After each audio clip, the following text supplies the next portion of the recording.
Okay, I'm going to try to finish this. Here is the situation. Well, besides the intro cutscene, which plays automatically. Um, so, all endings but the bottom three, and this is the Eternal Edition list. All endings but the bottom two, I would presume, based on some inference based on the letter counts in the original files. The last two endings being an 8-letter word and a 3-letter word followed by an 8-letter word. This one has 3. I don't know what the third is. There was previously 2 endings listed here that weren't in the original files, one called Grand Finale and one called Izumi Epilogue. Both weren't really other endings, they were just scenes that would play out after you got to endings. So, example, if you get Izumi Cure Good End A, Grand Finale plays out afterwards. If you get Izumi Good End, Izumi Epilogue plays out afterwards. They're not other endings. So I don't know why they're listed, but so that would seem to imply that one of these 3 is also an extra that I don't need to find per se. Now, I believe the word appendix has 8 letters.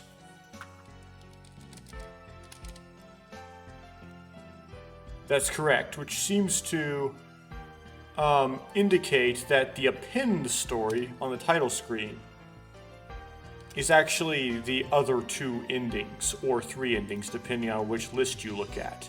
So, it's not a good idea to go for the appendix if you haven't seen the end yet. Even though the Izumi ending is kind of an appendix.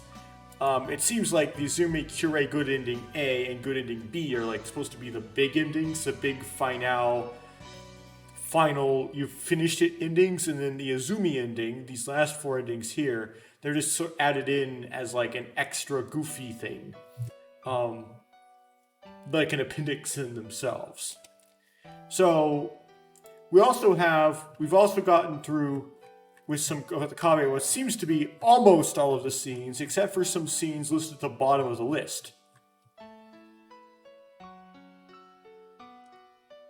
This scene here, Izumi Cure 1, First Infinity, Yuka Cure 1, the First Infinity, being the first scene of the Append story, which seems to indicate that these are all from the Append story, the appendix. The end of Infinity and Eternal Radiance are the last 2 scenes of Izumi Cure 1, or Izumi Cure A. So, but these are all from Izumi Cure A. All from 187 down to 200.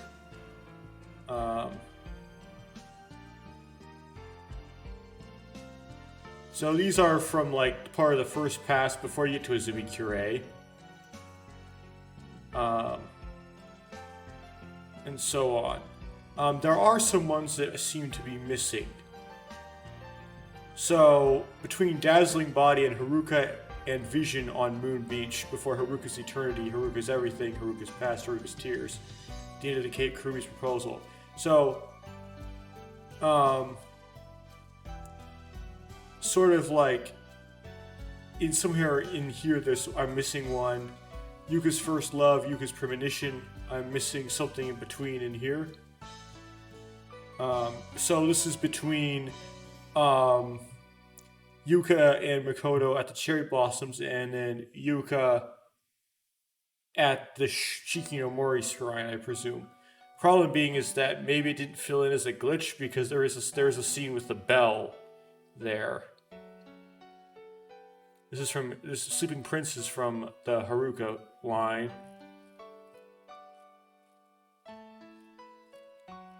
So this one's also missing. Somewhat Saki-ish. Between Happy Sisters and Confession is one missing. These aren't necessarily in chronological order, which is confusing. There's something missing here.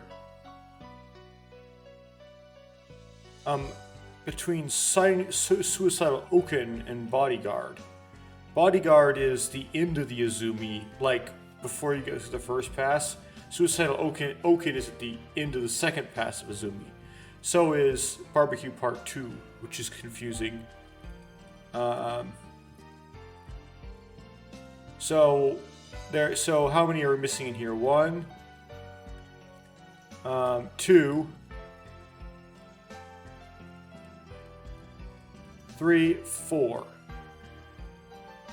And those aren't necessarily any sort of chronological order in the Append story. So, don't know why there's 4 missing. Don't know if I could come back and make different choices to get different scenes. I have gotten all the endings though, besides the last 3, just not all the scenes. That's a bit weird. So it's like, it might be you don't have to get all the scenes to get the endings. Go to CGs. There's 2 Yuka ones missing here, which is funny. We also have like some Saki ones missing. And there's some barbecue ones missing. So, but all the Izumi ones are there, all of the Kurumi ones are there, and all the Yuka ones, not the Yuka, the Haruka ones are there. So it's a couple Yuka ones, a couple Saki ones, and some of the barbecue that's missing. I know there was one of Saki at the hot spring that appears in some ending cutscenes. Movies, we are missing one of them, which is odd. Between Kurumi Good End and Izumi Good End A. You would think that's Izumi Good End B, but that's actually a Vein Dream.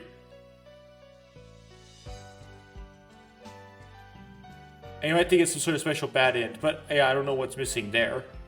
It's also a bit odd. And there's still some tips missing as well.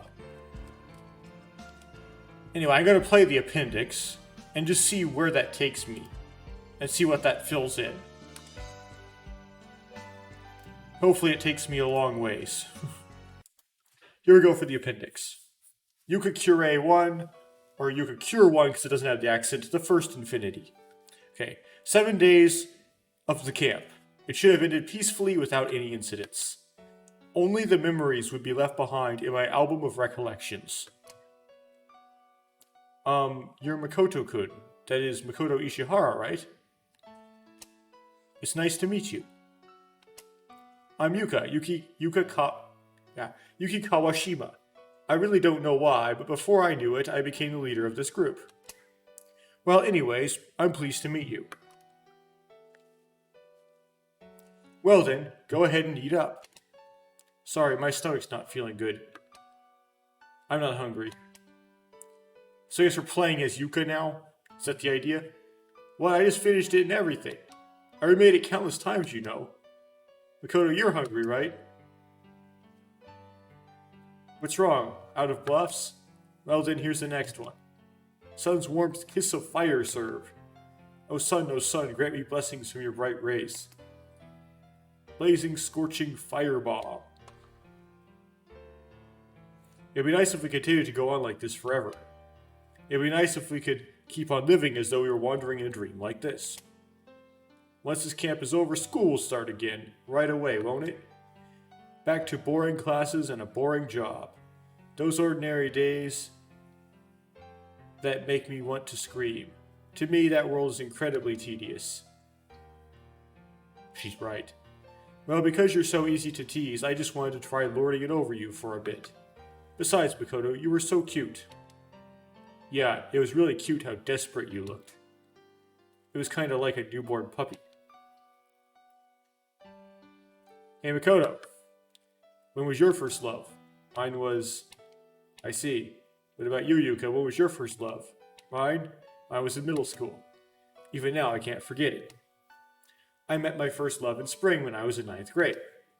Well, I don't see where this montage of Yuka dialogue is going, but it was the day of the opening ceremony in April when the new semester started. That was how I fell in love. I see. Okay, this might be a lot of dialogue repeating, so I'm just going to press the spacebar until I get something that's not repeating.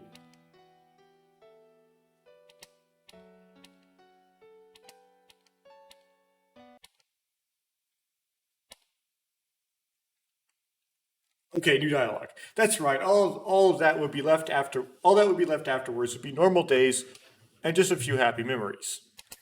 Just memories. If only I hadn't seen that nightmare. Okay. So more repeating of dialogue from Yuka's route.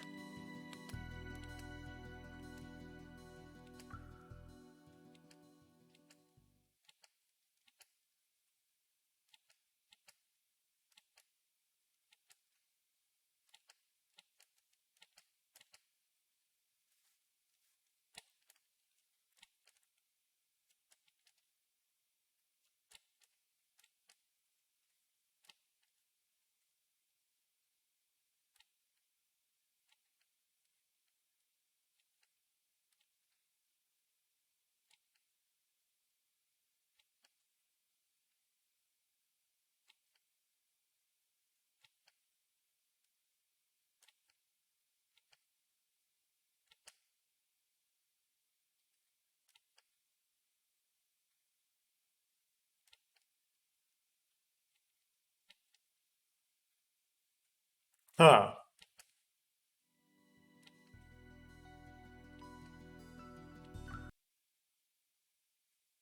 Okay, that's gonna. Then she writes a letter.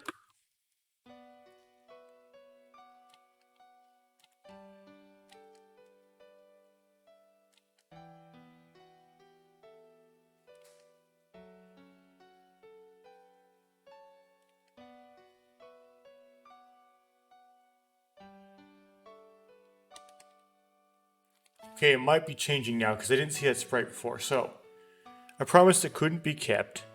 The important promise that Makoto and I made. At that time, I couldn't keep it. What is the meaning of this? Why are there two bells? Yuka, you said you threw it away, didn't you? But, were you lying?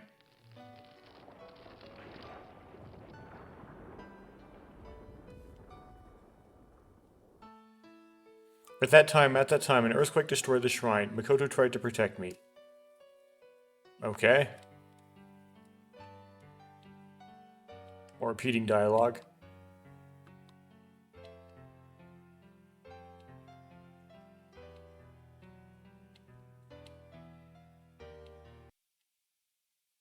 But it was just a little too late. The nightmare had become reality.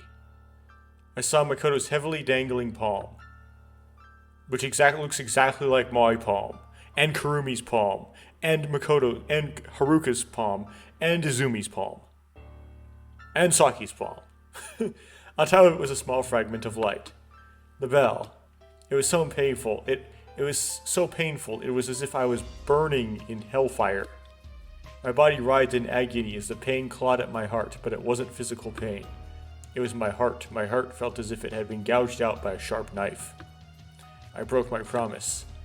After this, with no exceptions, I won't approach the shrine, even though I swore that. This is the reparation for my extremely great betrayal. Why? My hoarse voice filled the empty void. Tears streamed down my face. Before long, from Makoto's palm, the bell falls. It might have been my wish, or it might have been Makoto's wish. I want to go back to that time once more, and at that time a miracle happened. Going to round 3. Time for round 3. Izumi Cure 2, Escape from Infinity. I wake up, I kick the covers off the bed with all my strength. Still half asleep, I blankly stare into space. It's a familiar ceiling. I realize I'm freezing, my body is soaked with sweat all over. I take a deep breath and slowly exhale. The warm scent of wood goes through my nose and fills my head. It takes me 3 more breaths until, this is the lodge? This is the lodge! There's no mistaking it. This is my room. If that's the case, then... I leapt out of my bed and rushed out of the room like a speeding bullet. So this is an appendix to the Yuka bad end, which is by far the easiest end to get. So you really, if you were to, this really doesn't have any spoilers in it.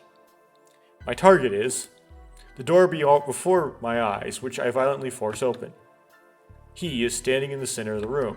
It seems like he's only just woken up. He turns around, still wearing his night clothes. Is this something that made more sense in Japanese and they had a hard time translating it, so they put quotes around the masculine pronouns to try to convey the idea? I don't know. It feels like my heart is tightly crushed. Even though I've only run a short distance, my heart is violently thumping inside my chest. Before long, his eyes noticed me. Makoto? Makoto is standing right there. And the Makoto I spent 6 days with. The Makoto who looks exactly the same as him did in my memories of that day. Makoto. I try to say this, but what's going on? Oh! So they're trying to say that Makoto turned into the exact appearance of that boy. He is taken aback by my words. Why? I continue to ask him. I can't process the impossibility that is right before my eyes. Running through my head are the countless things I want to ask him. Even so, no more words will come out. Makoto, he's alright? Huh? It happens almost instantly, and Makoto's body moves as if it's floating, and he embraces me. He holds me tightly, as if he wants to keep me here in order to tie me to this place. Makoto? In turn, I tightly embrace Makoto. Okay, some of this dialogue. Or internal monologue. Then did we... When Makoto tears his body off me, he slowly raises his left hand. I lean in close as we both look at his watch's face. Monday the 1st, 9:19 a.m. Somehow, it seems to be that way. In other words, before he can finish talking, okay. Again! It's like round 3.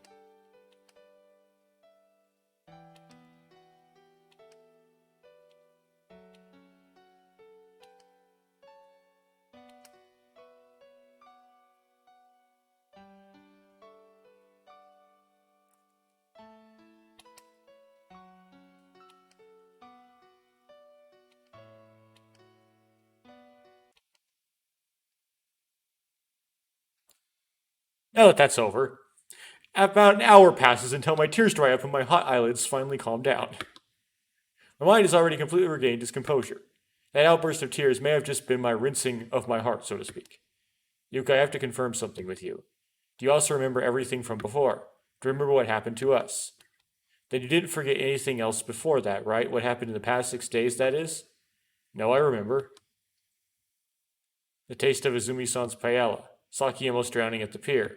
The shock I felt from learning Haruka was a clone. Kurumi-chan's disappearance and then finding her at the shrine.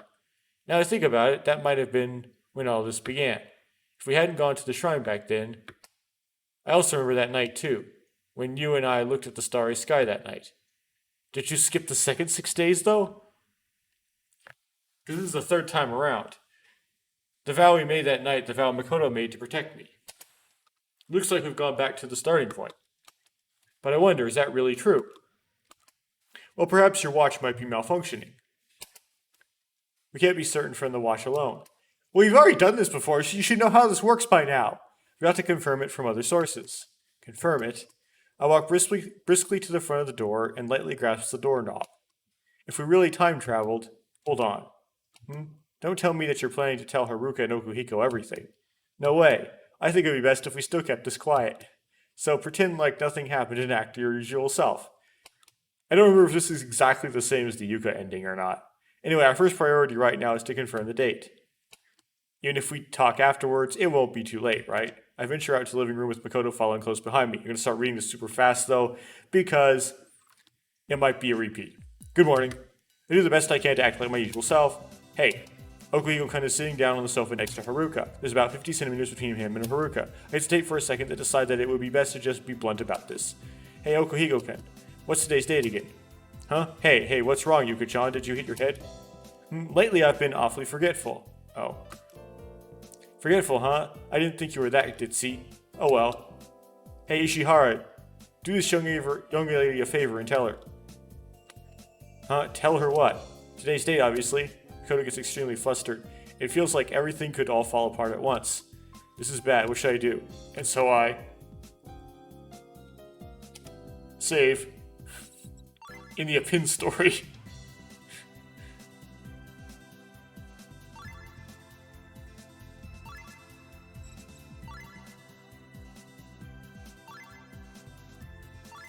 There we go.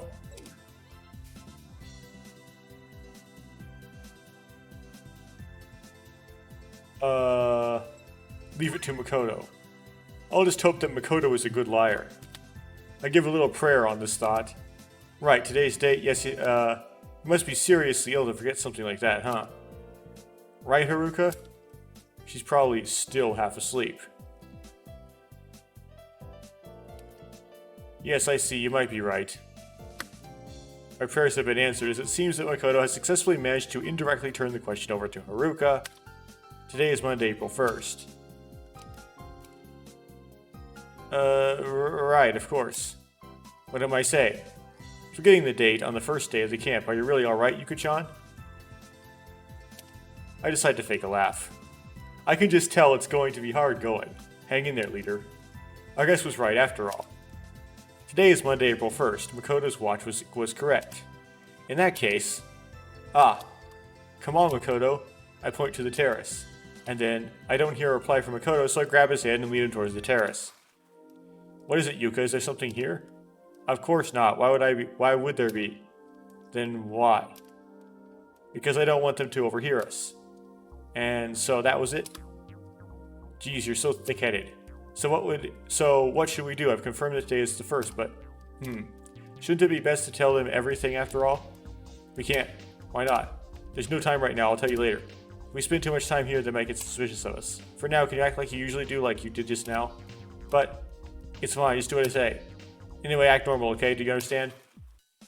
Is there something on the terrace? Yeah, a bush warbler. It was perched by the railing. I tell a quick lie. Oh, bush warbler. Really makes you feel that it's the start of spring, huh? Ah, that's right. Guys, you haven't had breakfast yet, right? Yeah, now that you mentioned it, my stomach's been growling for a while. Well, then I'll start making something now. What? What, is there something wrong? You're right, there is. I can't let you do that. Why? I don't need to tell you. What's your reason? The reason doesn't matter. In the first place, what do you plan on making? Well, in the fridge, there's eggs, tomatoes, corned beef. Gotta remember this. So, eggs, tomatoes, corned beef. Okay. Fermented soybeans, enoki mushrooms, mayonnaise, chocolate, ice cream, and muscat jelly. Okay, so he makes those things. Which is a lot of tomatoes mixed with dairy. Which, yeah, that wouldn't work very well. Tomatoes mixed with dairy does not taste good usually. I'll put it all in a mixer and cook it in a frying pan. What do you think? Sorry, but I'll pass. Me too. See what I mean? Why, it'll definitely taste good. Fine, then I'll add some toast to it.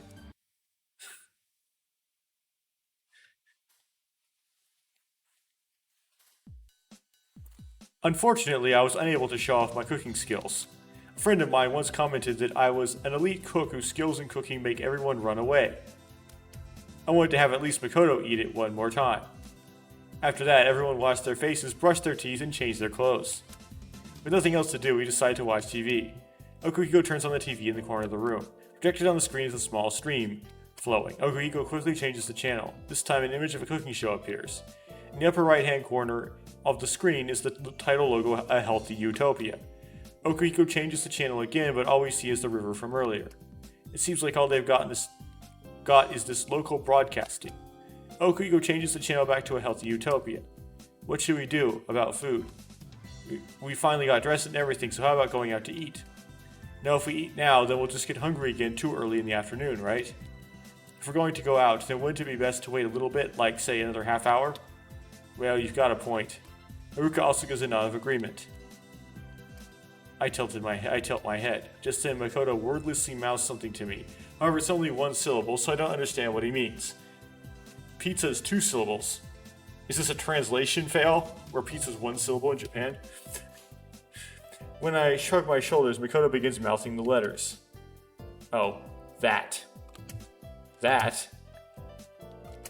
I don't get it. However, I do know that Makoto is planning something. It seems he's up to no good. Makoto's eyes say it all. They're the eyes of a kid who has just thought of a prank. The doorbell rings. The four of us look towards the front door all at once. I'll get it. He stands straight up and walks to the door.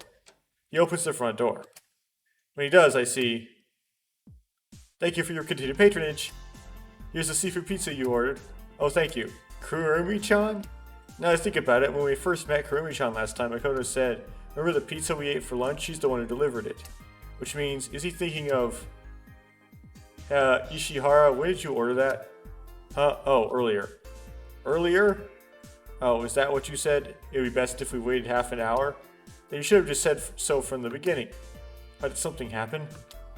No, it's nothing, just talking amongst ourselves. Makoto then tries to take the pizza.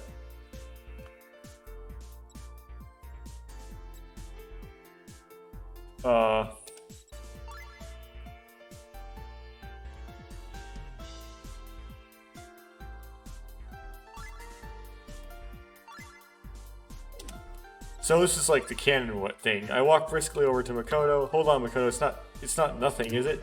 Huh? Isn't the pizza a mistake? I should criticize and glare at Makoto, but he calmly ignores it. A mistake? But the receipt definitely says you ordered a seafood pizza, didn't you? I'm telling you that's not what I meant. I'm saying we didn't order anything. But she checks the receipt again. This is definitely the right address. Well then, what's the name on the receiver's address? Asakura. It says Asakura here. See, unfortunately, there isn't anyone here named... Wait a minute. Suddenly Haruka cuts in. I'm Asakura. What a relief. That was a little alarming when you said it was a mistake. Okay, here you go. My efforts were in vain, and we ended up getting the pizza. Was it fate from the beginning that we ended up stealing Saki's pizza? Even I'm starting to think that way. Well, anyway, the four of us are silently eating the pizza. Although I was against this, I'm too hungry to resist the temptation. My stomach couldn't fight the hunger. If I continue to think that way, then I can endure these feelings of guilt, and so, I'm sorry, Saki. In my head, I continue to apologize to Saki. Why, didn't you eat your own cooking? Today is Monday. Why would you be hungry? I mean, you ate all of that fermented soybeans mixed with ice cream, mixed with chocolate, mixed with eggs, mixed with tomatoes, mixed with corned beef, and then some sort of jelly stuff at the end. Today is Monday, April 1st. This is the afternoon news. We hear a polite voice from the announcer on the TV, which is still on. At the same time, the mechanical bird starts chirping. If you want to be free, you mustn't be afraid. Just then, a feeling of misery spreads in my heart. I don't want anyone, particularly Makoto, to notice I'm feeling this way, so I turn my gaze to outside the window. Hey, isn't it about time we got going? Go where? Huh, what are you saying, Yuka-chan? We talked about it last night, right? To play tennis. Tennis. Ah, that. I completely forgot about it. Right, then shall we go play tennis? But Haruka, you don't want to play, do you? I glare at Makoto. Oh, yes, that's right. Instead of tennis, I went to see the ocean. The ocean, I see, the ocean, huh? After thinking for a little while, he suggests this. Then I'll go to the ocean, too. We're finally by the ocean, so it's only natural that we ought to see it first. In Japan. Yeah, I've got it. I slam my fist into my palm. Then why don't we split into an ocean team and a tennis team? Haruka no Kohiko-kun will go to the ocean while Makoto and I go play tennis. How's that? Yeah, I don't mind at all. Haruka says nothing. Makoto seems to have figured out my plan, as he doesn't raise an objection. My plan is to do this so the two of us can talk all alone. Alright then, shall we get going? And so we leave the lodge. Well then, now we can talk all we want, right? Makoto and I are sitting down on the bench at the tennis court. Is it alright if I ask you something? Why can't we tell the others? You just have some sort of reason that means we need to keep it a secret? He speaks to me with a solemn expression.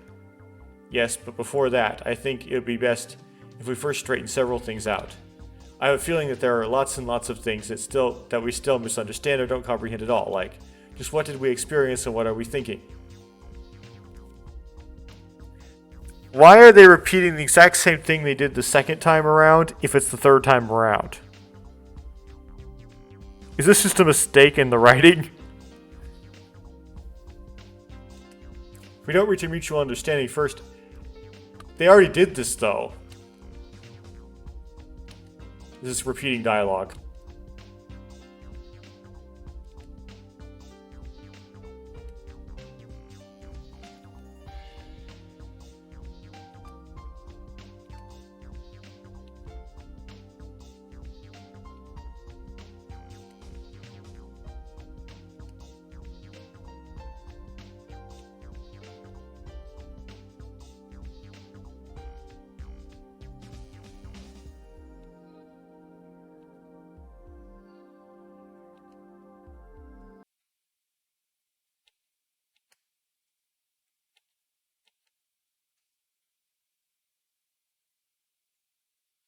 Actually, it's the fourth, at least.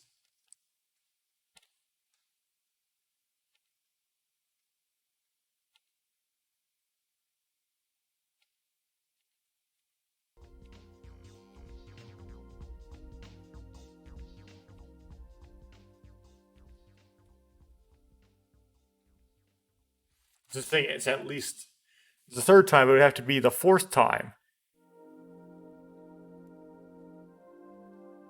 They just copy and pasted the dialogue and didn't think it through, that they didn't fit with the introduction.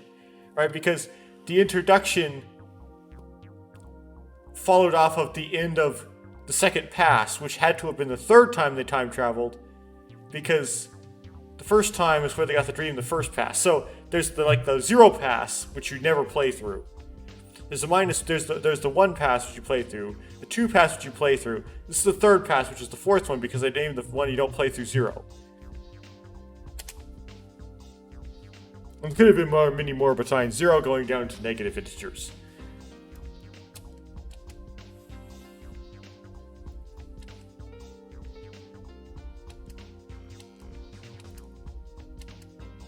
The dry sound reaches my ears. Makoto's eyes suddenly go blank as he stares out into space.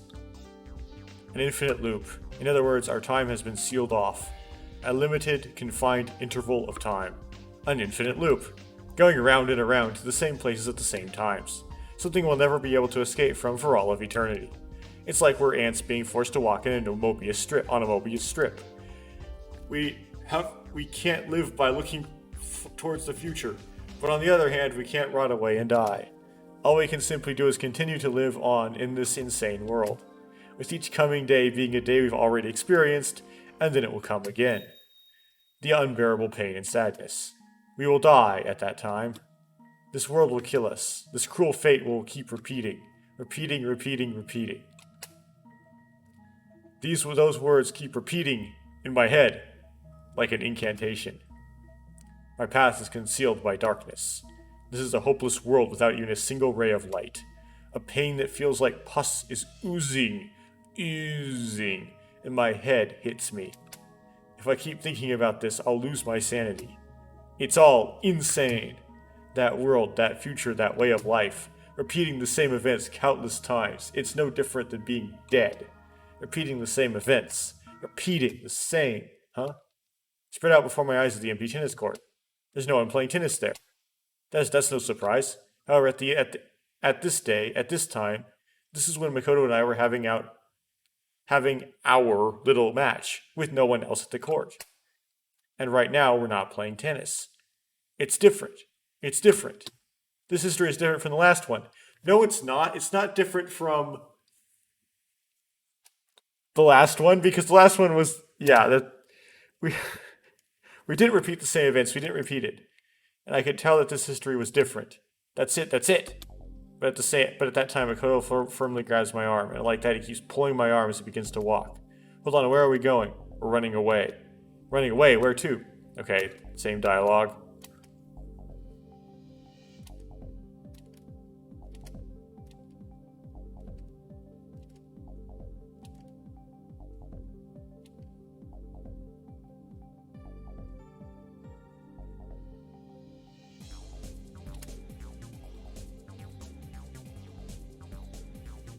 Okay. After that, Makoto goes through one utter defeat after the next. Just what is he trying to do?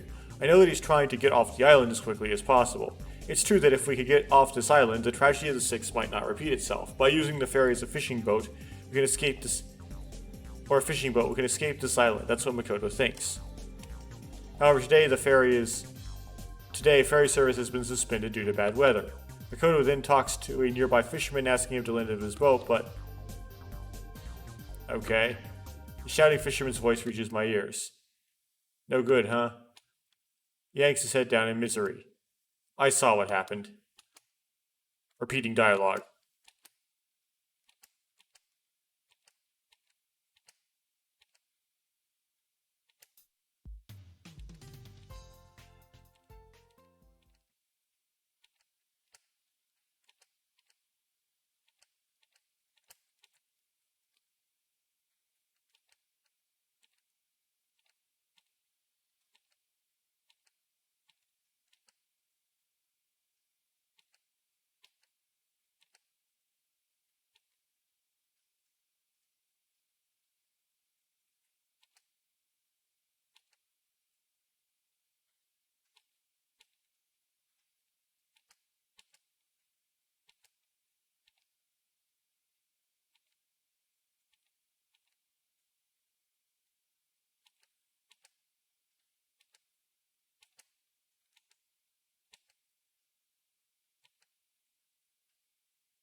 I'm so dumb. This is not the third pass, this is the second pass. The second pass, you go to save Kurumi.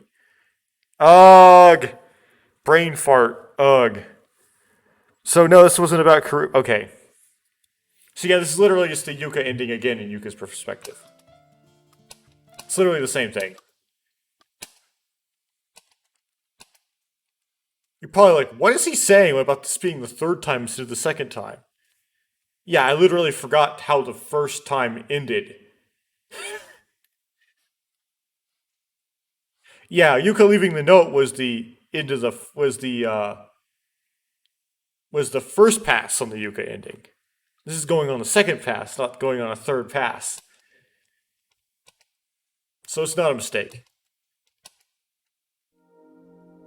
That was really dumb. I don't know how I messed that up. Like, I literally forgot that the second pass was them looking for Kurumi at the shrine. And so I thought this was like picking off all the bad ending of the second pass. My hair sways in the gentle breeze. I put my thoughts together. The reason why we returned to the past at that moment. There's only one thing that I can think of. The spring rain at the end of the cape, together with the echoing bell, will free you from time. If that's the case, then what we should be doing is... Okay, some more repeating dialogue.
This is super contrived, by the way. This is not how you actually go about this in real life.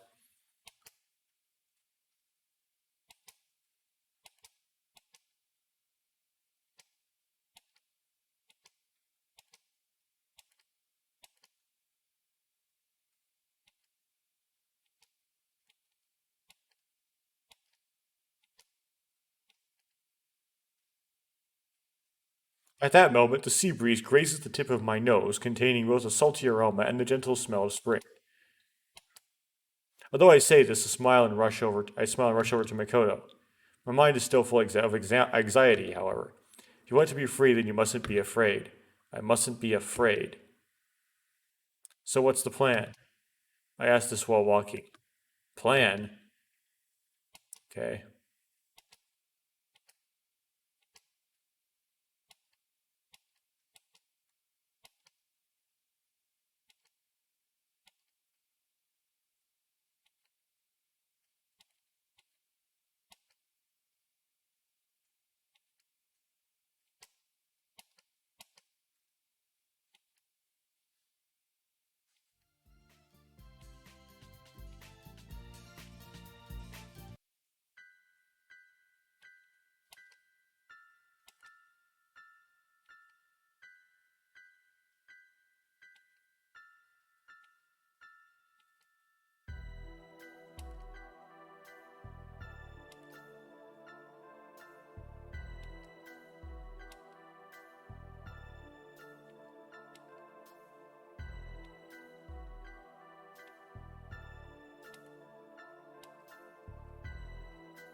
Makoto's expression instantly freezes over.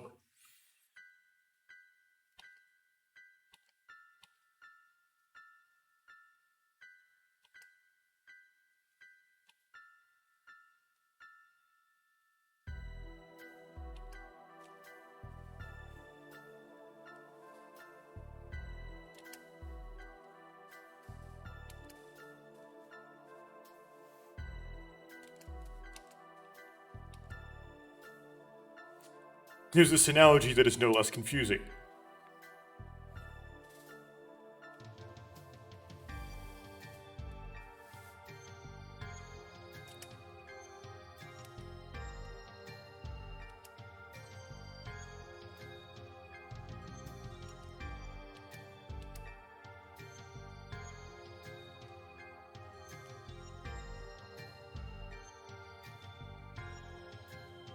But there's like an overlap time, Yuka. The analogy is like more worse than the what it's trying to be an analogy for.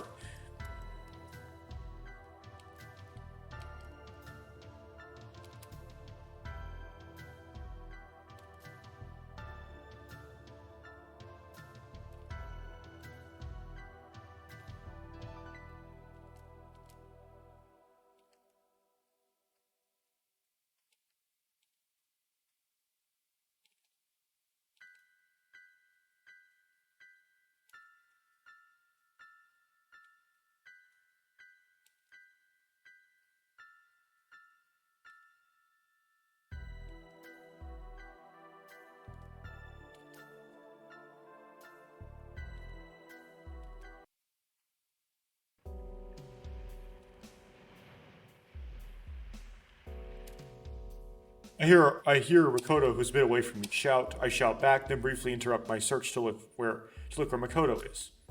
He's running over some seaweed that was washed up on the sandy beach. Hey, are you sure that it's around here? I'm sure I definitely picked it up around here, so keep looking. But that's not very reliable. Okay, it's been almost 6 days since you found it after all. A slightly bigger wave hits the beach.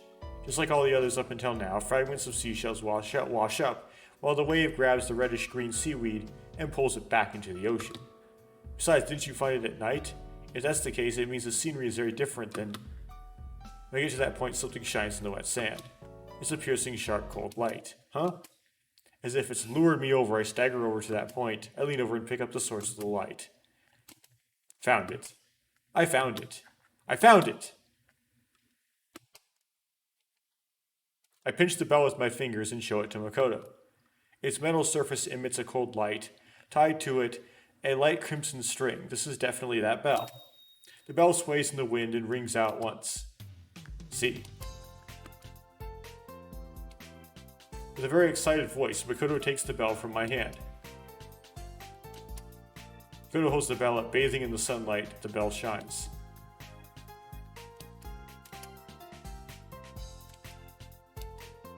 Oh, that was quick.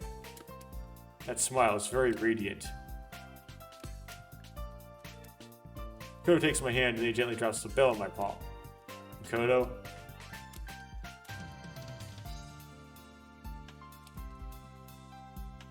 As he's embarrassed to say this, as Makoto says this while rubbing the bottom of his nose with his fingertip. Those are the words he said under the starry sky. There's no way I could just agree with him. But I meekly grasp the bell. With a cheerful shout, Makoto begins to search for the next bell. Looking at his back, I quietly mutter something to myself. You really are nice. You're exactly like him in that sense. In the end, no matter how hard we search, we can't find the second bell. It's probably still in the ocean and won't wash up on the beach until the third. I feel uneasy about it, but for now there's no choice but to suspend the search for the bell. When the sky is dyed a beautiful mad red color, we meet up with the ocean team. We then proceed towards Luna Beach as if we're luring Okuhiko-kun there. We don't have a reason to avoid the place, and besides, if we don't go there, then we'll be complete strangers to Kurumi and Izumi. When I think about it, I'm overcome with an overwhelming feeling of loneliness. In the last 6 days, we did a lot of fun things. I don't want to lose all those precious memories. We have a lot of problems, but even the most complex of our problems has a source, and we know all of those sources. In that case, I only change the bad events into good ones. Makoto must be thinking the same thing, because I wrote his story also, and I wrote that he would think the same thing. We enter Luna Beach, and as Kurumi-chan recognizes us from the pizza incident, we quickly hit it off. Before long, we begin to introduce ourselves. Suddenly, the door is violently thrust open. I don't even need to turn around to know who it is. For some reason, the sprites have this blue hue that they didn't have before. Once I notice her, I immediately call out to her. I need to pretend to be surprised by our chance reunion as much as possible. Just as I hope, Saki forgets about the pizza and becomes engrossed in conversation with me. Of course, but Yuka, what are you doing on this island? You don't live here, do you? No way, I'm here for my college's seminar camp. We're staying at the lodge on top of the hill road surrounded by the forest. Huh, well then, doesn't that mean you're near my summer house? I plan to keep talking like this to wash away the topic of the pizza, but... By the way, what'd you come here for? Those casual words have ruined my plan. I know that she didn't have a shred of ill will in saying it, but... And thus Saki begins harping on Izumi-san about the pizza. And then... I did too, Kurumi delivered it to us Asakura-san. Kurumi did deliver it to an Asakura-san. Kurumi-chan points to Haruka.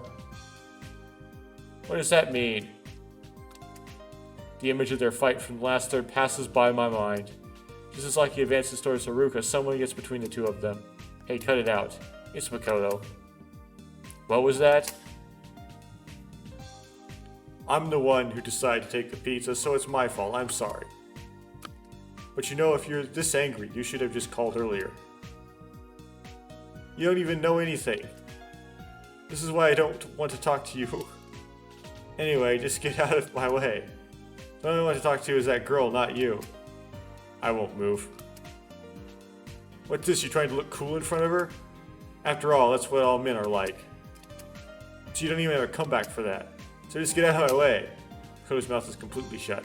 Unable to bear just standing by and watching anymore, I take a step forward intending to back up Makoto. But at that time, Saki. You're the same as she was back then.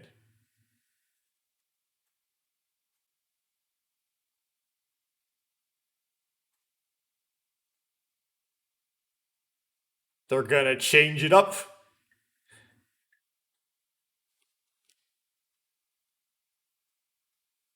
Things just changed up. Huh? Saki is dumbfounded by Makoto's completely unexpected words. That's meta. The others also look completely lost, unsure of where Makoto's going with this. Unreasonable talking down to others, always insisting you have things your own way. There was a girl that I knew who was just like that. You should loosen up more. That tiresome way of life doesn't suit you. Not you nor that girl. Saki firmly stares at Makoto's face. Could she be measuring the true meaning of his words? Oh no, is Makoto gonna say he wants to go back in time so that he can go confess his love to that girl? This is gonna flip around. This feels strange. This feels very strange. Have I seen this exchange before? The shop's interior is devoid of conversation. Calming music flows from the jukebox and reaches our ears. Hey everyone. In the slightly tense atmosphere, Izumi-san speaks up. Everyone's gazes converge on Izumi-san. Why don't you all eat with me tonight? What? I feel like the atmosphere has instantly stiffened. With that out-of-place cheerful tone and that incomprehensible proposal, no one is sure just exactly how to react. Oh, Ni-chan, what are you saying at a time like this? Well, Yuka-chan and Saki-chan have finally reunited, so we should celebrate. I want them to consider it an apology for the pizza. And besides, didn't they used to say this in the past?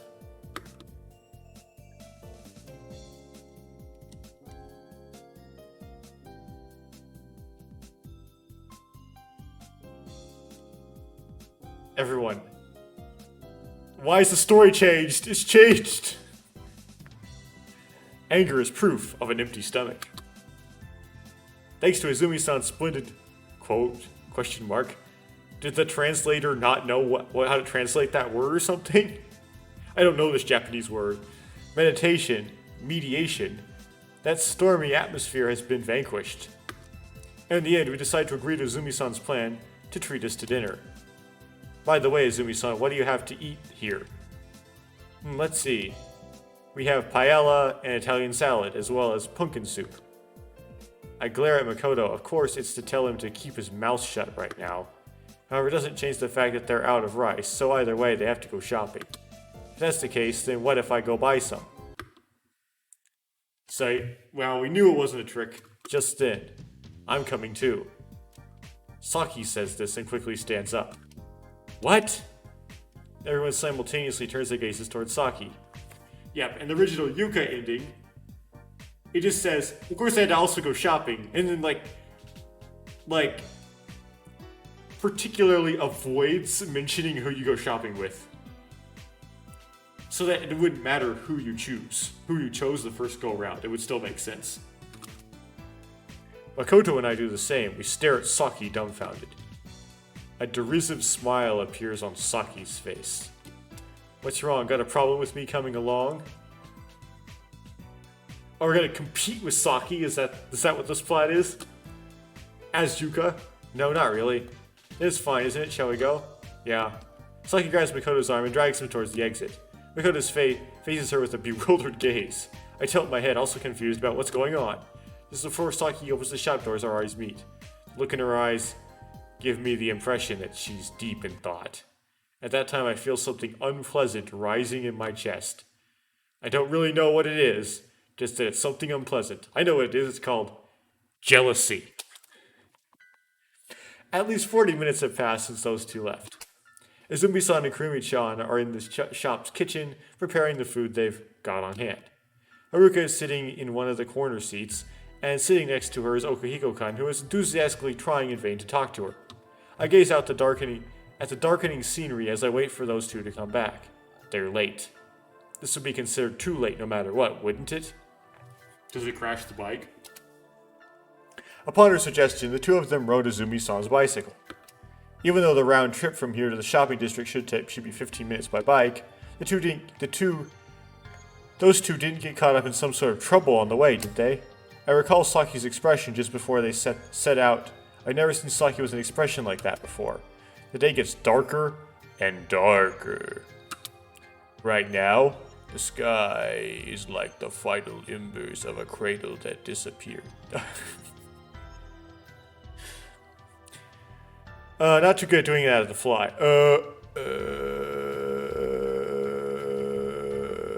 Anyway. The sky is like the final embers of the candle that are disappearing as the sky changes from mad red to violet. Not even 10 minutes later, Makoto and Saki return. Saki is being carried on Makoto's back. The two of them are hurt. I immediately take Izumi-san with me and run over towards where they are. I said it's fine, just let me down already. Shut up, injured people don't get to talk. You're injured too.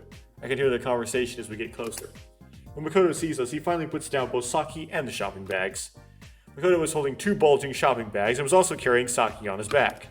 As a result, Makoto squats down due to exhaustion and then begins explaining what happened. Makoto was also 1 inch short. It seems the two of them fell off the bike on their way back, and Makoto got cuts all over his body to show it. At that time, Saki injured her foot, so Makoto carried her back.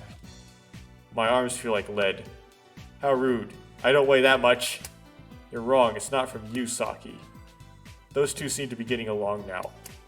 I'm sorry, Izumi-san, I had to leave the bike behind. That's fine, I can get it later. You look terrible. We need to disinfect those wounds. Oh, I'm fine. Tend to Saki first. You can deal with me later. Geez, just shut up and let them tend to you first. Now. I look back and forth between Saki and the abandoned shopping bags.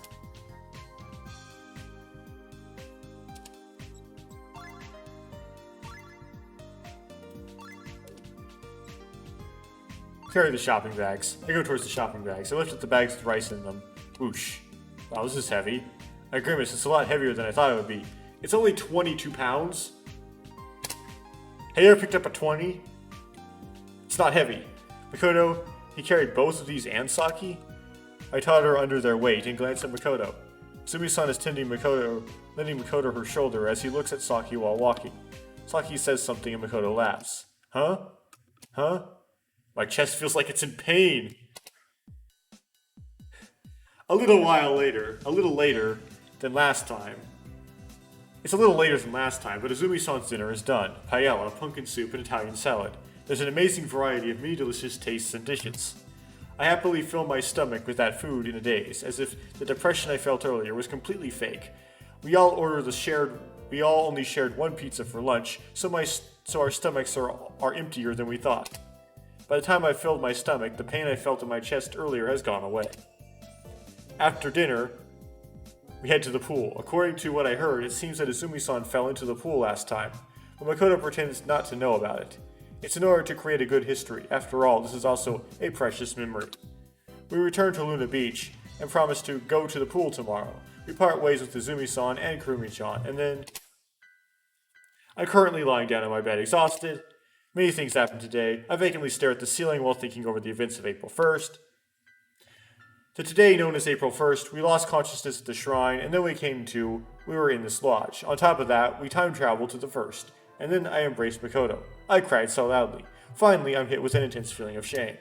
Makoto and I, in order to escape from the infinite loop, made that promise. No matter what happens, never go near that shrine again. The shrine, now that I think about it, I never told him my reason for going to the shrine. Why I wanted to go back to the past, but I think that's just fine. If possible, I want him to forget about that. Just like that day when I headed to the shrine, I touched the bell in my pocket. As I brush it, its smooth, cold metal feel is transmitted through my fingertips. No matter what the time, I can feel safe if I have this bell. First, I need to give Makoto his own bell. I remember Makoto's words as he smiled. Even now, those old-fashioned words are still stuck in my heart, but the feelings associated with them have changed. Speaking of changes, Saki's behavior changed. Her actions are clearly different from the last loop. It seems she's more conscious of Makoto this time around. Makoto and Saki. The instant I think that, I feel pain in my chest again. Just what am I thinking? With this unpleasant feeling coiling up within me, I throw the covers over my head. I try to stop thinking about it, but not being able to see anything is only making me think even more. I just keep getting sulkier. I need to sleep. I think this. If I do that, then I'll be freed from these incomprehensible feelings. They're not incomprehensible. They're not incomprehensible. They can be comprehended. Just saying. I close my eyes and eagerly wait for sleep to take me away. Oh, I know. Why don't I try that? I jump to my feet from my bed and turn over to the bag I placed in this room. I search my bag. I'm sure that I hid a small bottle of beer in my luggage. If I drink a cup of that, then I'll definitely be able to sleep. A short time later, I find the bottle. I forcefully pull it out. Huh? The bottle is empty. Why? Now that I think about it, I drank it on the boat here in order to cheer myself up. And throw the bottle back. I sigh and throw the bottle back into the bag. I return to my bed with my shoulders slumped. I begin to count imaginary sheep flying above me. 1, 2. I feel bitter for using such a childish method to go to sleep. 13, 14. I throw away all my other thoughts and concentrate everything I've got into counting. 56, 57. In my experience, this doesn't work. In fact, nothing that's supposed to make you fall asleep even works. Even the relax your muscles one at a time starting from your toes thing doesn't work. In order for me to fall asleep, it just has to be right externally. I wait impatiently to fall asleep so that I can forget everything. We're up to 197. I finally begin to feel myself dozing off. I feel like I can hear the sound of a small bird chirping from somewhere. I dream of thousands of sheep going bah, bah, countless times.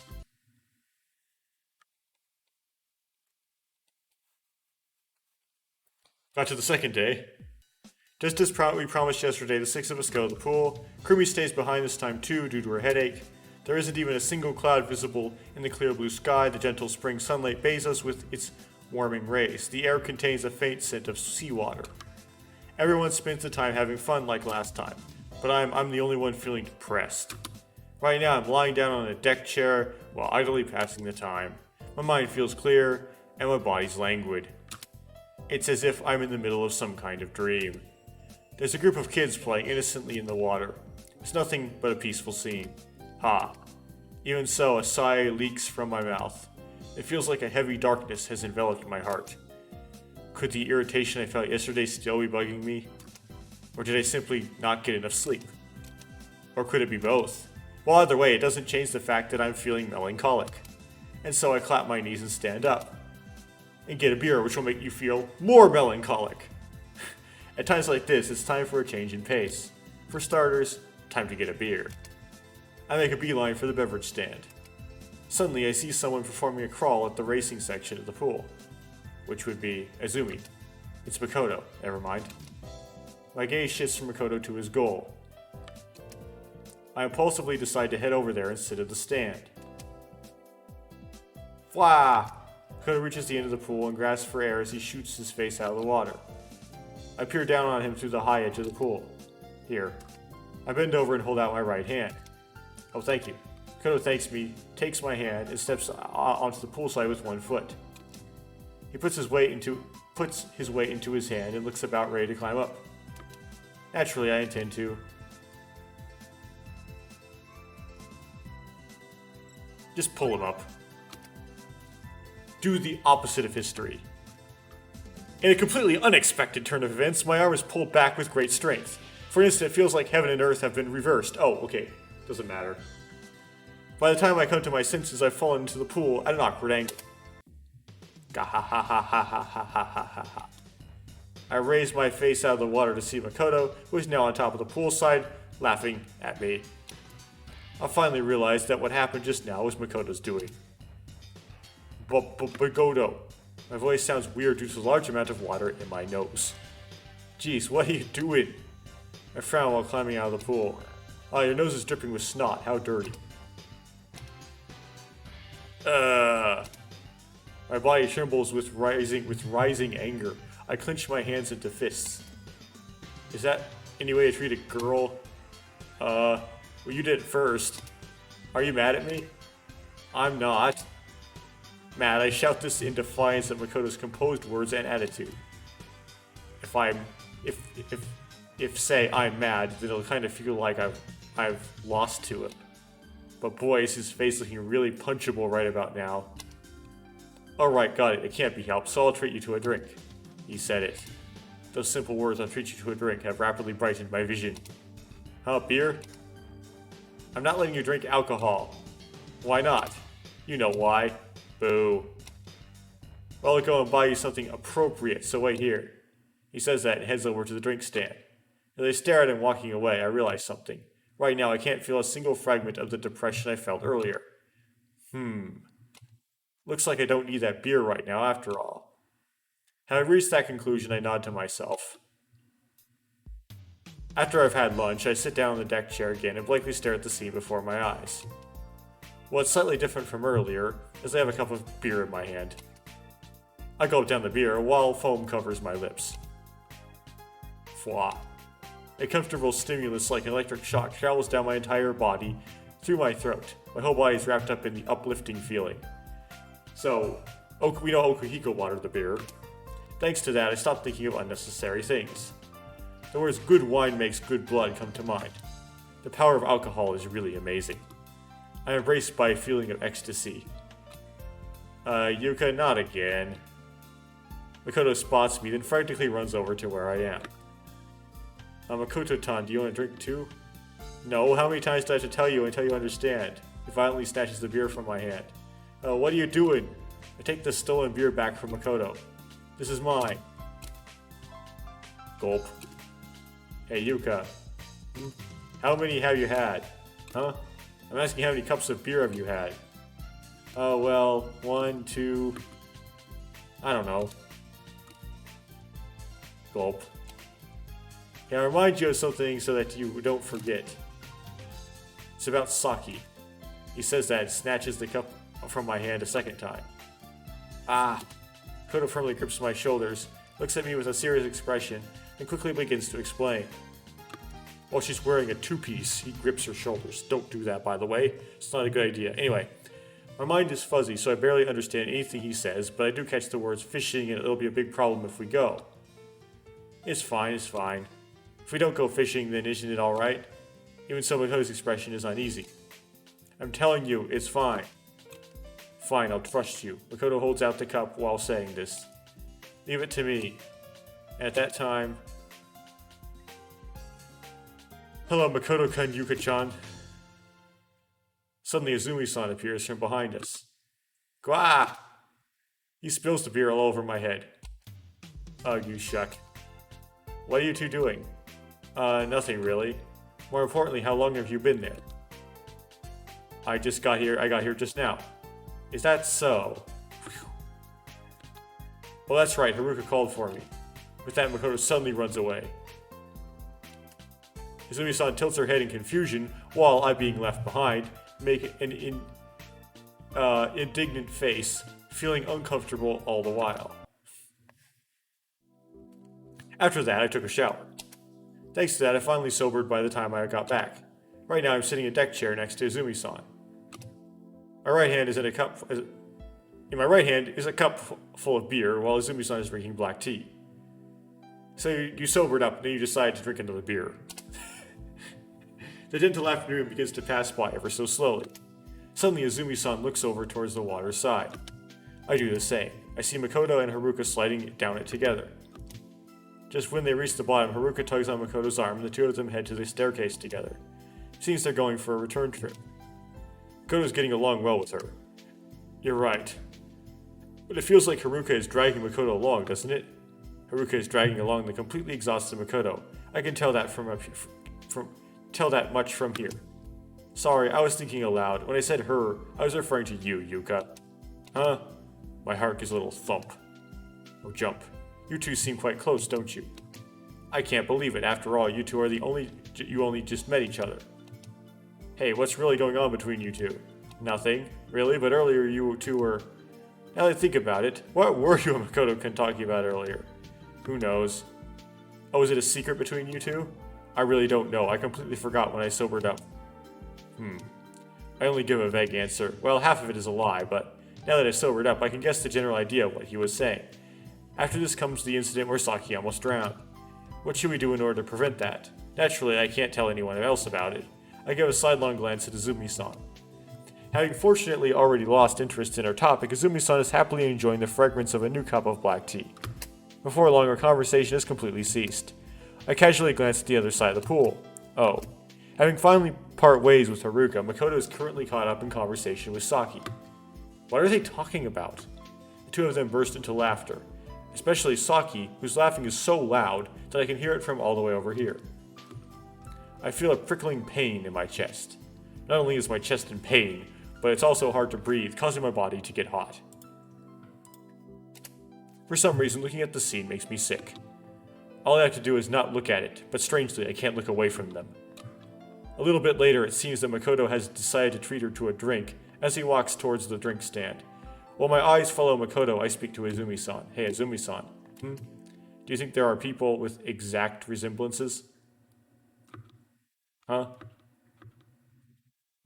Yes, they're called twins. I think that there are blood relatives who have similar faces and personalities, right?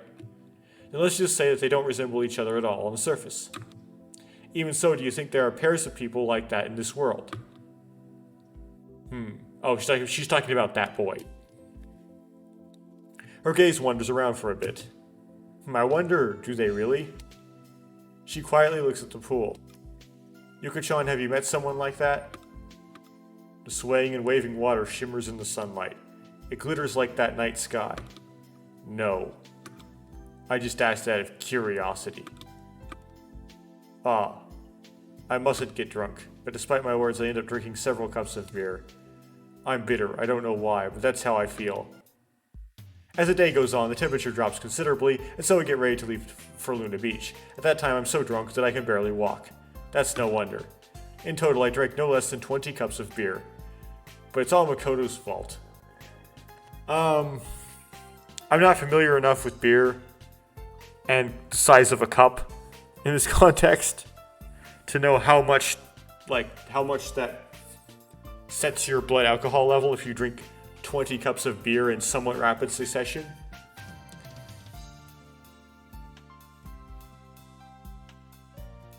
Depends on which beer, too. If it's Stone, it's going to get you more drunk than, say, if it's like Budweiser. Anyway, in the time I've been worrying about everything, Makoto has been enjoying himself. Because he neglected me like that, I had no choice but to just drink it all away. As I continue to mentally complain, I force myself to choke down more beer. Before long, my anger and thought processes fly away towards a distant dimension. Just like we did on our way here, we go back through Moon Beach. On the way back, Makoto grabs his hand while continuing to spout gibberish. Grabs my hand. Alright, Yuka, you can't say you have Toro, got it? Huh? Did you say Toro? Chilling, Makoto-tan. We're not in bullfighting arena. Makoto makes a sour face and furrows his eyebrows. I can't tell whether it's from being unable to stomach my reply or from being overwhelmed by the stench of alcohol in my breath. Then they'll try saying it another way. Alright, Yuka, you must absolutely not say, I want to eat tuna, okay? This time I don't understand him at all. But his whispers are tickling me, so I just give a suitable nod of affirmation. Do you really understand? Geesh, don't worry about it. I got it. So you must mean Toro, as in the fatty part of tuna? So I can't have Toro, right? Yeah. Of course I understand that. So the next time I'm in a sushi shop, I'll just order a sea urchin instead. Morning. When we arrive at Luna Beach, we are greeted by the now completely cheerful Kurumi-chan. I feel jealous of her youth and her quick recovery ability. And then, I just come up with something amazing. When you cross...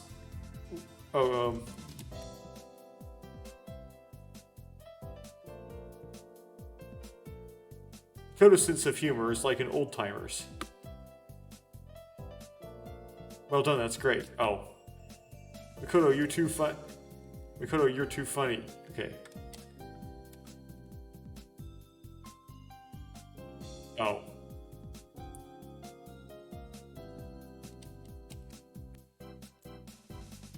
You just made a portmanteau. Makoto, you're too much. And then I finished laughing. I finished laughing. Suddenly I feel a certain desire welling up. My whole body shakes with this strong wish, completely stealing away any reason I had left. Oh, why does Makoto seem to be foaming at the mouth? But I ignore him. Tower. I want to see the lighthouse tower. Oh. And thus, in order to see the lighthouse tower, we go to Viewpoint Park at the tip of the cave. The five besides Kurumi and I are standing by the cherry blossoms before the park. Now that I think about it, this is the first time Saki, Haruka, and Okuhiko-kun have seen the cherry blossoms here. That amazing sight may be overwhelming them. Well, anyway, in order to fulfill my desire, Kurumi-chan and I play around the lighthouse tower. Round and round the lighthouse tower. We chase each other like children in a daze. At this moment, I haven't realized it yet. My actions have resulted in preventing that terrible event from happening. We pass the time at Viewpoint Park idly. One person admires the cherry blossoms in full bloom, another's thoughts turn to what lies beyond the sea. And yet another person frolics like an innocent child while trying to claw their way up the lighthouse. Incidentally, the one trying to climb up the lighthouse is... well, that's a secret. It's you. And so it's finally the end of the afternoon. Okay, so now we've confirmed that that person is Yuka. By the time I'm gazing at the setting sun, I've completely sobered up. 7 of us are lined in a row by the cave's fence, watching the bright red sun as it sinks below the horizon. Is it just my imagination, or does it feel like the sun setting at a faster speed than usual? It's like a smoothly descending curtain. I feel a little reluctance to see it set and go away. I casually turn my attention towards the scenery around me. Because of the setting sun, the scenery is dyed red. Everything before my eyes is a bright red color that makes it look like it's burning. The current time is 4:38 p.m. The sun goes down early, okay. The event where Saki nearly drowned has been erased from this time axis. With this, it's likely that Saki and Haruka's quarrel tomorrow won't happen.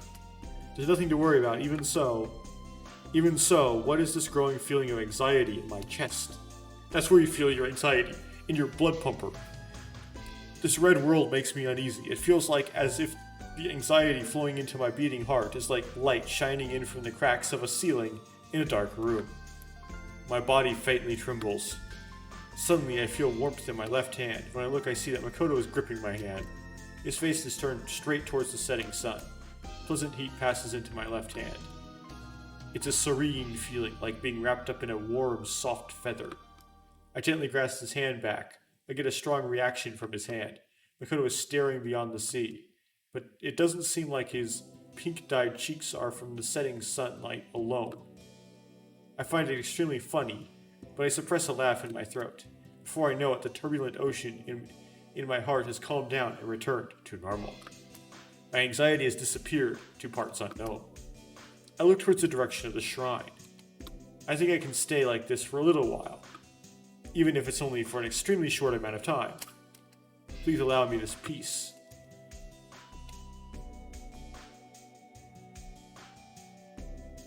I'll wait until the sun is completely set, then return to Luna Beach. This is the third time I've watched the sunset on this island. Suddenly I remember the promise Makoto and I exchanged. We'll see the morning of April 7th together. I won't stop believing until I see the beauty of the morning I've never seen. We are treated to dinner at Luna Beach. After dinner, we say goodbye to Izumi-san and Kurumi-chan and go outside. Right after that... oh, Kurumi almost forgot. Kurumi-chan comes out again alone. From now on, Kurumi has decided to call Okuhiko-kun Oken. Okay, same dialogue. Both of them accept these nicknames. In fact, Makoto seems to have been looking forward to this as he is now smiling. Oken, Oni-chan. It's a familiar sound that makes my heart tremble. Right now we're walking on Moon Beach. Like last time, the others are returned to the lodge via the paved road. As we parted from Kurumi-chan, I told Makoto that I wanted the two of us to talk alone, and so we decided to take a different route from the others.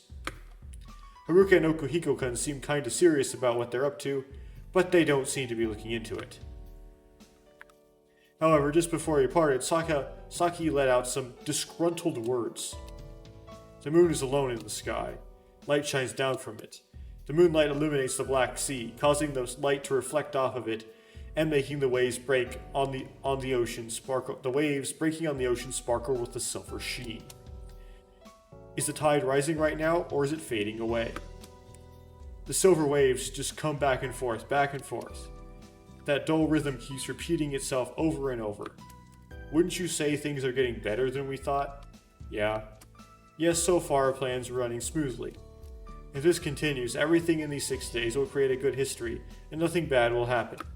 Hey. While staring at the ocean, Makoto mutters this. I turn around as if to say what?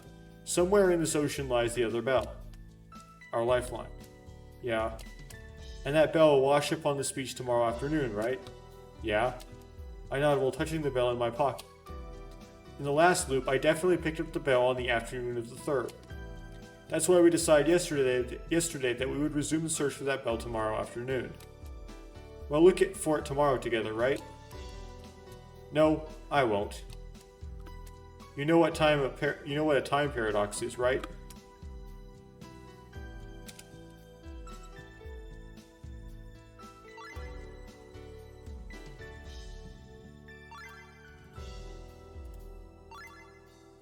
I'm gonna say, so basically I don't is Makoto will say it, I do is I will say it. So I'm gonna say I know. Theoretically, it's an inconsistency that could possibly be created by time travel, right? Yeah. Apparently finding it comical to hear me saying something like, theoretically, Makoto nods while holding back a laugh. In other words, let's say I used a time machine and went back to a period of time way before my own mom was born. And there I stopped my mom's mom, in other words, my grandma, from marrying my grandpa. Then it's possible my mom wouldn't be born. And if my mom wasn't born, then naturally I would never have been born either. But I'm still existing. So the question is just, what am I? Yeah. But even if the balance of history is altered by that one step, there's an easy way to think about it that'll make perfect sense. In other words, to use your example, even if your grandmother didn't give birth to your mother, a different married couple somewhere in the world would still give birth to your mother, and in the end your mother and father would still meet. And I would be born?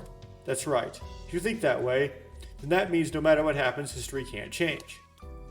No matter what happens, history can't change. Again, that's not really how you would solve that. Yes, you would say history can't change, but basically everything would work out so that everything would be solved such that every time traveling situation would be self-consistent.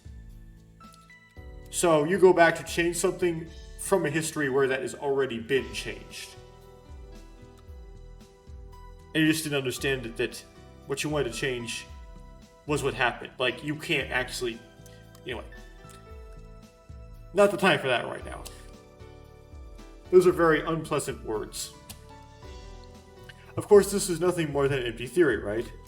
Makoto says this with a smile, as if he was reading my mind. In short, what I want to say is, if you also go searching for the bell tomorrow, then we won't find it?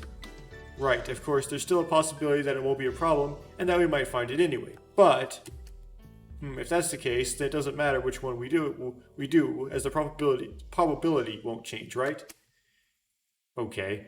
And besides, the us in this time have done quite different things than last time, correct? Saki didn't nearly drown, and yeah, I know. The fact that we're right here itself has already made things different from the last loop. Then isn't it okay if we search together? The thought of me searching for the bell alone is extraordinarily discouraging. That's why I've been by Makoto's side all this time, up until now. Possibly, but you know what? To us, finding the bell is a good event. Think about it. We're doing everything we can to change the bad events into good ones. But we absolutely don't want to change anything related to the good events. I think, Makoto, you're just lazy.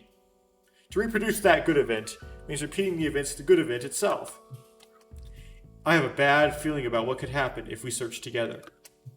When it came to the first bell, the time it was looked for and the number of people looking for it changed, so the one who found it changed. The next time might be the same. If we go search together, then we might luckily find it, but you're saying someone else might pick it up before us? Makoto slowly nods while he continues to talk. This isn't a simple problem. It's already impossible to even attempt to guess the changes that will occur in the future as a result of our actions. But history will surely change. No, if we will make history change. In order to do that, I think it will be safest if we repeat events that create good results. There are parts of history we should change and parts of history we shouldn't change. If the result is unforeseeable, then I want to trust my intuition. I silently gaze at the beach.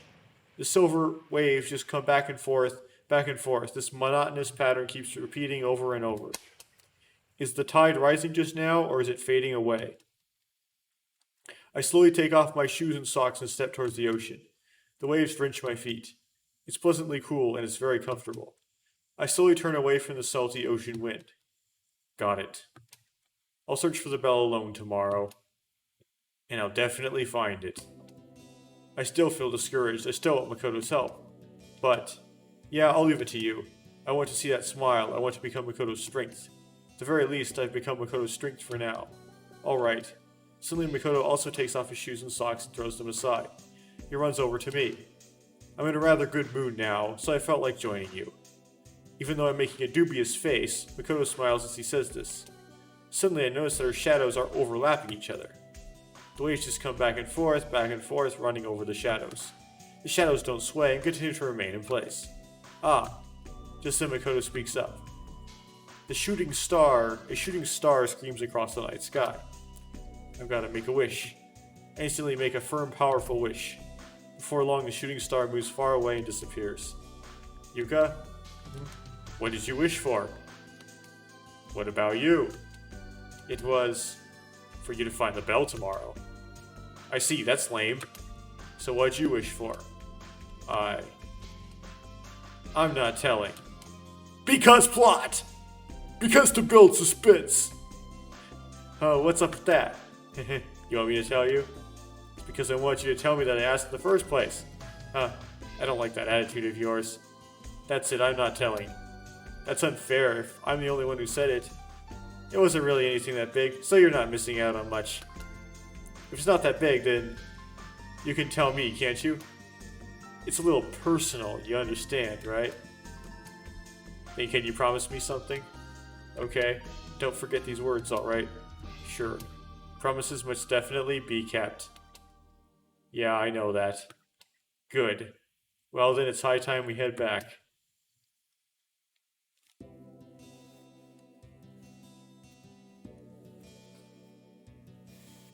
Well, hopefully she didn't wish for Saki's death. We put on our shoes and start walking towards the lodge. While walking, I mentally repeat the wish I made earlier one more time. Or the wish I made on that shooting star of hope. I wish that we'll always be together. Oh, okay, you're not going to suspense. My wish is something that cannot be conveyed in words. We start climbing up the hill road while exchanging trivial conversation, and then at the time the lodge begins to come into our field of vision, welcome back. Saki is standing there with her arms crossed. Saki, why are you... You didn't go back yet. It took you quite a long time to come back, so I got worried. Saki undoes her crossed arms and slowly approaches us. Nevertheless, you two are getting along real well. So it's time that I get in here and start messing that up. While she says that, she looks back and forth between Makoto and I. Her tone seems incredibly sharp and biting. What, if you got something you want to say it clearly. When he says that, Saki's tone changes. Don't get angry. Now you're making me even more worried. Oh, sorry about that, we got a little caught up in our conversation. No, it's okay. As long as you came back alright, that's good enough. I see. I feel an urge of anger flaring up on my chest from... Man, this is so full of typos. I mean, the worst one was the,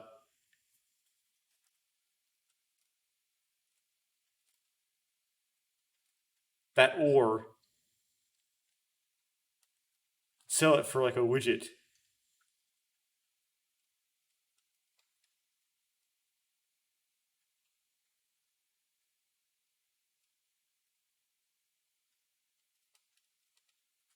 Maybe it wasn't in the backlog, I don't know.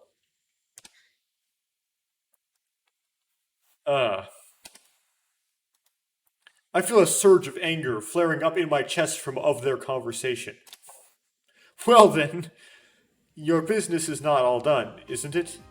We're going inside now, so why don't you head on home too? I aggressively tug on Makoto's arm as I try to pass by Saki. Wait, I still haven't finished my business yet. I want to talk to Yuka. Huh? With me? Saki nods. Why? Well, you see... Just as Saki glances at Makoto. No, never mind. Maybe next time. Huh? Is it me, or am I being a third wheel or something? If that's the case, I'll go away. You don't get it all, Makoto. No, it's fine. They went to go have their cat fight. I've decided that I need to give this more thought before talking about it. Yes, I haven't put my thoughts together yet. Well then, good night. With just those words, she slips right past me. When she passes me, I smell a sweet scent wrapped around Saki's body. It smells like the sweet aroma of flowers. Before long, Saki has disappeared into the darkness. All that's left is the two of us standing there as we exchange glances. I take a bath, brush my teeth, change my clothes, and lie on my bed. I look at the clock and find it's close to 10 p.m. Fwah. I open my mouth widely and yawn loudly. Anyway, I'm dead tired. Last night I almost got no sleep, and on top of that I've been very busy for the last 2 days. I don't even know if I've locked the door, as I'm too tired to check. Tomorrow, what happens tomorrow? I desperately review the facts of tomorrow's events in my head to affirm. Tomorrow after breakfast we went to tennis as scheduled. We took a break to eat sake sandwiches, we continued playing, I went shopping. Then I have to go find the bell, Makoto's lifeline. And then we had the dinner that Izumi-san made. The dinner that Izumi-san made. Huh? What did we eat? I forgot. Anyway, we ate Izumi-san's meal. Oh, because it's like whatever Makoto picked. And then I've reached my limit. You forgot about the test of courage! I can't think anymore. I turn my body and curl up in the covers. As my consciousness fades, I let my body get overtaken by sleep. The world in front of me fades into white. Before long, my consciousness is taken to the comfortable world of sleep. Metallica should compose that song. Fade to White. Be a sequel to Fade to Black, like Unforgiven 2 and 3 were sequels to Unforgiven. And then, I have a different dream than last night. Izumi Cure 4, The Infinite Night Sky. I'm dreaming of a story that runs by quickly in my long, deep slumber. If I had to liken this to a color, it would be purple. The entire world is dyed purple. In the purple world, a child is crying. It's a lonely girl who is either in grade school or about to enter grade school. Could be a lost child. The child uneasily looks around her and scrunches up her face as she bursts into tears again. Besides the girl is a boy. He seems to be the same age as the girl. The boy speaks. You don't recognize this area? The girl nods, still crying. Then go ask a policeman. He'll definitely show you the way home. Hick, hick. By the way, what's your name? You haven't told me yet. Wah, I can't understand you if all you do is cry. I want to go home. Well, I know. The boy searches through his pocket. Before long, he takes something small out. I'll give this to you, so don't cry anymore. He takes the girl's palm and places a small object in her palm. Small keychain. Well, the boy smiles at the girl. The girl looks back and forth between the keychain in her palm and the boy's face. After a little while, the girl stops crying and smiles. Thank you. Yeah, so what's your name? The girl wipes the tears off her face, and with an awkward voice, she states her name. My name is Yuka. Or Haruka. Anyway, the refreshing morning light shines in. I don't wake up with any of the listfulness I usually feel as soon as I wake up. I look at my alarm clock. It's past 8. I definitely went to sleep, and at about 10 last night, so that means I've slept for 10 hours? I jump to my feet from my bed, and take out a small standing mirror from my bag. I look at my face reflected off the mirror. What a relief. Fortunately, there's no bags under my eyes. There's no swelling at all on my face. Whew, boy, oh boy. I sigh and begin changing my clothes. Now that I think about it, I had a weird dream. For some reason, it left quite the impression on me. Anxiety. That dream was full of anxiety. Like the feeling of floating on the water's surface. Where it feels like you could fly off into the sky at any moment. That feeling of anxiety. Oh well, whatever. Telling this to myself, I begin to diligently comb my hair. After all, today is a good feeling morning. The air outside this morning is so good that it makes me want to take a large inhale of it right now. So Yuka's not wearing makeup, okay, approved. When I finish setting my hair, I turn to the right and go out my door. After 9, Kurumi-chan arrives with some French toast for breakfast. Mikoto, Okuhiko-kun, and Haruka awaken a little while later. Once we're all gathered, I announce that today's plan is to play tennis. Of course, I know that once I announce that, Mikoto and Haruka will tell us they're going fishing. The good parts of history must stay good. Mikoto feels that going fishing with Haruka is a good event. At the very least, it is for Haruka. Deciding to make things more favorable for those two, I talk to Okuhiko-kun. Hey Okuhiko-kun, can I ask you a favor? What is it? I'll do whatever you ask as long as it's within my power. He says this, aware of Haruka sitting next to him. The truth is I forgot to book the courts for today. Really? But they're usually empty, so shouldn't it be alright? Yes. But I have a feeling it'll be crowded today. You see, I was taking a walk earlier, when I saw a tourist group arrive at a nearby lodge. Is that right? I see. So, won't you go and book it for me? Oh, but I don't mind if Kodo is the one who does it. Hey Haruka, which one should I ask? It doesn't really matter to me. Okuhiko-kun gives Haruka's face a sidelong glance. Alright, got it. Why don't I go there right now? Thank you, you really become reliable, Okuhiko-kun. Ha ha ha ha ha, leave it to me. Well then, I'm going now, Haruka-chan. Okuhiko-kun sends Haruka a flirtatious glance, then casually walks out the lodge. Well done. Having watched our exchange baffled, Mikoto finally opens his mouth. I answer Mikoto with a wink. Haruka and Kurumi-chan, neither understanding what just happened, tilt their heads. Good morning, everyone. Saki comes in carrying a basket, and things progress the same way as last time.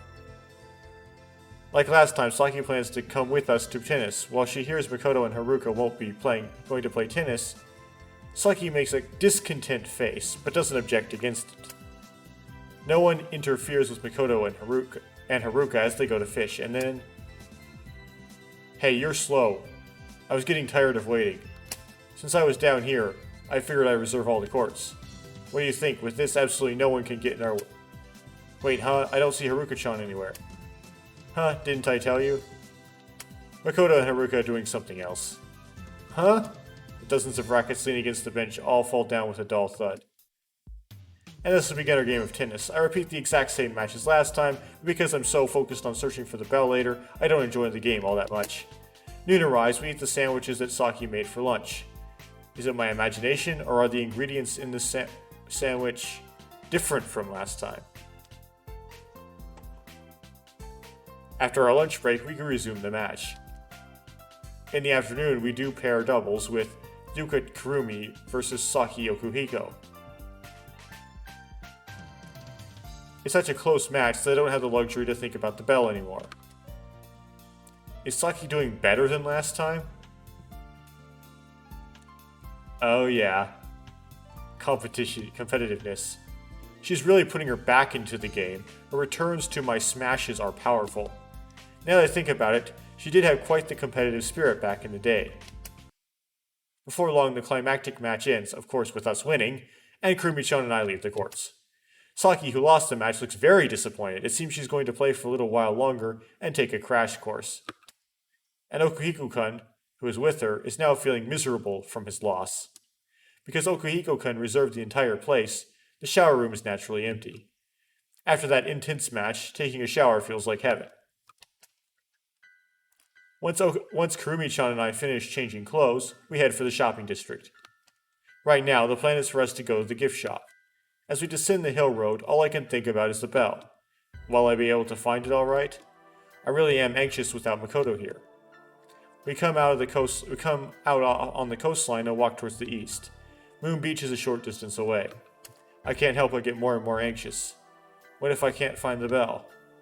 Even if I tried to give Makoto my bell, there's no way he'd accept it.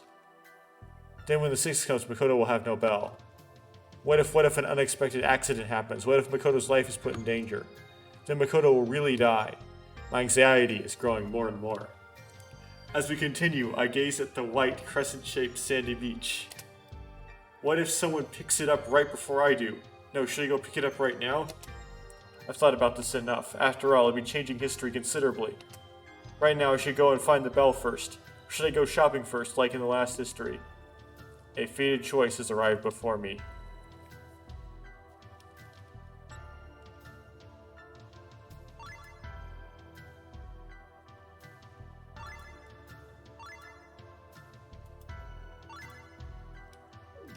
Go shopping first. I decide to let history repeat itself in the order it went in last time. Yuka-san, when I come to my senses, I see that Kurumi is far ahead of me. I speed up and chase after Kurumi-chan. We arrive at the shopping district about the same time as we did last time. Also like last time, we have fun shopping. Even though it's my second time, I still buy a large amount of stuff. Right now, I finished paying at the counter with a large steak bottle I'm carrying in both my hands, being placed into a paper bag. I plan to have it shipped back home via delivery service. Kurumi-chan is now at the counter buying something. While waiting for Kurumi-chan, I decide. Man, this is so full of time. Who is assigned to this one? While waiting for Kurumi-chan, I decide to look around the shop's interior one more time. Suddenly, my eye is caught by countless keychains dangling down from a nearby shelf. Oh, that's right. This is where I bought that keychain last time. I didn't buy it for anyone else. It was a souvenir for me. I approach the group of keychains as if they're luring me in. And then, in order to find my target, I check every single one of the keychains. Found it. It's there as I see the keychain with the fat cat mascot attached to it dangling downwards.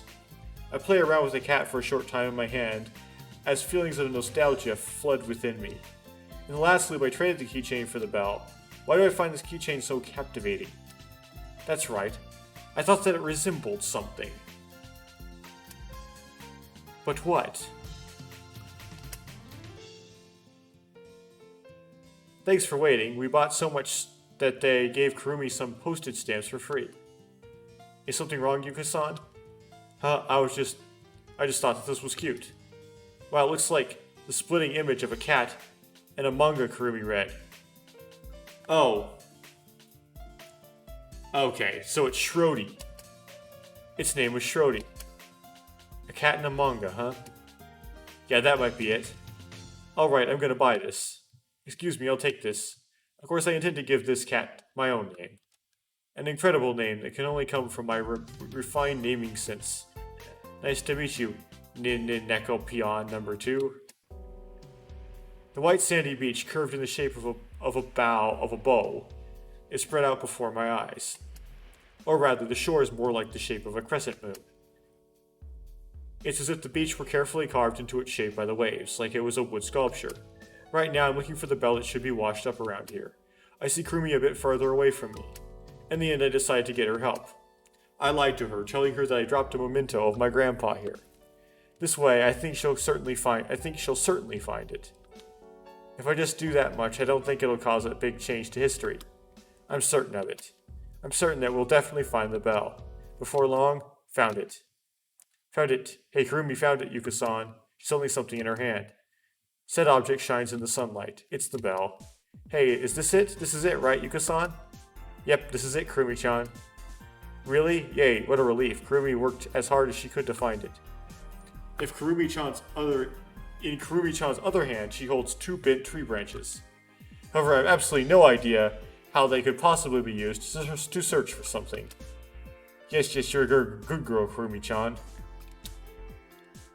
As a reward, I gently pat Kurumi-chan on the head. I accept the bell from Kurumi. The bell lands in my palm, making a high-pitched sound. How's it going, Yuka? Did you find it? A little while later, Makoto comes to Moon Beach. He told Haruka he had an errand to run and left temporarily. Despite what he said, I guess he was worried after all. To have Makoto be that concerned for me is kinda embarrassing, but I can't help but crack a smile. Hehehehe. Ta-da! I proudly show him the bell in my palm. That makes two life. As he tries to say this, Makoto notices Kurumi and is taken aback. Oh, that's right. Kurumi-chan also helped out. Huh? Yuka-san said it was a memento for a great-grandpa, so Kurumi looked very hard for it. Were you the one to find it, Kurumi? Yep. I see, you're a good girl. Makoto pats Kurumi-chan on the head. Well then, I've got to go back now. Right. See you later. Makoto turns around. Without a moment's delay, I immediately draw close to Makoto. Here. I whisper this very faint into Makoto's ear and place the bell in his palm. From the way I'm standing, my back acts as a wall so that Kurumi-chan can't see us. This is yours, right? I say this and lightly tap Makoto on his shoulder. With this, there's no longer anything to worry about. Hold on, you two, what are you doing? The sound of her voice makes me jump and I move away from Makoto. Nothing really, it's nothing. It's not nothing, is it? What you did now was too suspicious. You think so? Of course. Kurumi scrutinizingly glares at us while furrowing her brow. Well, didn't see you, Kurumi. Makoto departs, running away as fast as he can. Wait a minute, Oni-chan. After Makoto leaves, Kurumi-chan and I stay at Moon Beach, gazing at the setting sun as we start to leave. No matter how many times I see this sight, it always leaves a wonderful feeling in my heart. The two of us continue to stare in a daze as if our souls have drifted out of our bodies, and when we come to our senses, we realize we've been there for at least an hour. When we return to the lodge, the hands on the clock indicate that it's 6 p.m. I sit down on the living room sofa and let my thoughts wander. Just as I predicted, Saki and Haruka's quarrel never happens. While Izumi-san is making dinner in the kitchen, everyone passes the time as they please. Haruka is sitting next to me watching TV, while Saki stands by the window as she looks outside. Kurumi-chan is sitting on the floor in the middle of folding some origami. Okuhiko-kun is lying in the loft with an ice pack on his face. It seems that Makoto punched him. Makoto is in the dining room, humming while setting the table. The song he's humming is a recent and popular one, but he's completely off-key, and so I desperately try to hold back my laughter. He's painfully tone-deaf. I casually walk over to the dining room. Makoto is taking out the plates and silverware, lining them up on the table. I watch him do this. I don't say a word to him. All I do is silently watch him. What is it, Yuka? Huh? No, don't tell me you're that persistent on wanting to help out with cooking again. That won't work. I tried offering my assistance to Izumi-san as well, but she refused me. Huh? Am I wrong? Yes, you are. Then what is it? I want to talk for a bit. Makoto looks back and forth between the kitchen and living room. Fortunately, no one is coming. What's wrong? Are you worried about something? That's not it. Makoto quietly walks over to me. They gently strokes my hair. I lose the ability to move, as if I've suddenly come down with sleep paralysis. Nevertheless, I feel shivers repeatedly running inside my body. Right now, I feel both relief and anxiety. Is it because of how well everything's been going so far? I'm uneasy. I finally let those words out. Makoto touches my hair again and slowly strokes it. Don't worry. I'll take care of everything. So it's alright if you don't do anything. You don't have to worry anymore. Makoto's hand goes from my hair to my cheek. Yes. Okay.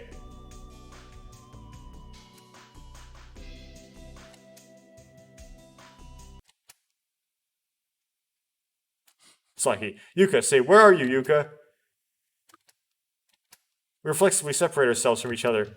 Ah, there you are. Geez, I was wondering just where you went. What is this, a date? You're wrong. Yuka said she had free time, so, that's right. She just said she'd help me carry the dishes.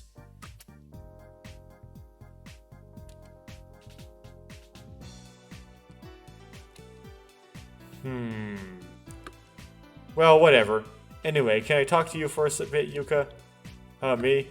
Saki slowly nods. She looks like the way she did last night. I wonder what she wants to talk about. We go outside the lodge. It seems like it's a conversation that she doesn't want anyone to hear. Our surroundings are completely dark, and I can't even see down the tip of the hill road right now. The scenery has changed with the night. I know these words well from the time when I frequently got lost as a kid. Surrounding the lodge are the thick trees. The contours of those cedar trees are revealed by the light coming from the moon. Saki has been looking at the moon the whole time we've been out here. Finally, while still staring at the moon, Saki speaks. Yuka, you realized it right about Makoto-kun? Huh? Makoto-kun resembles him. That boy who was in the same class as us in 9th grade. You probably think about that too, don't you? Saki firmly stares at me. I have no clue what you... Liar. You're lying. Why do you say that? Because you didn't look at me in the eye. I know full well that you avoid looking into people's eyes when you're lying. If I've realized it, then you've definitely noticed it as well. Because you love that boy. I noticed it too, but at the start, I was dubious. Every time I talked to Makoto-kun, I kept thinking, there's no mistaking it. The trigger to all this was that dispute at Luna Beach. When we quarreled about the pizza incident. In middle school, I got into a quarrel with that boy. You remember it too, don't you, Yuka? That time the boy protected a girl. That girl wasn't Haruka-chan, but you. And then that boy said, you should loosen up more. That tiresome way of life doesn't suit you. And then Makoto-kun said the same thing. When that happened, I thought there's only one other person in the world who talked to me like that. Now that she mentioned it, I do have a vague memory of it. I then started to want to know just how much Makoto-kun resembled him. It can't be that that's why you went out shopping with him.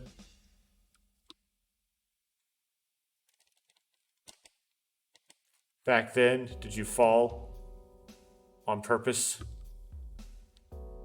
At first I didn't plan that. I was just interested in Makoto-kun. Oh, I don't mean it in a romantic way or anything like that. But on the way back, we had a little accident. I'm not very good with speedy vehicles, particularly bicycles. When Makoto-kun saw how scared I was, he thought it'd be funny if we went fast. Pretty nasty thing for him to do in hindsight. But anyway, I had no clue what happened next. When I came to, I was holding down Makoto-kun's face. Holding down Makoto-kun's face. It seemed I was blocking his eyes. And so Makoto lost control of the bike, and it fell.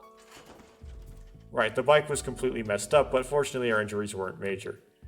It occurred to me that I could use this opportunity to get to know more about Makoto-kun. I pretended that my foot hurt, saying I can't walk because it hurts. That was a lie? Well, yeah.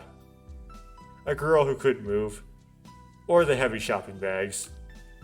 I wanted to see how he'd cope with the situation, and which one he would pick in a situation like that.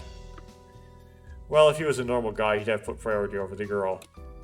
But at that time, everyone was at Luna Beach waiting for the rice to arrive. Right.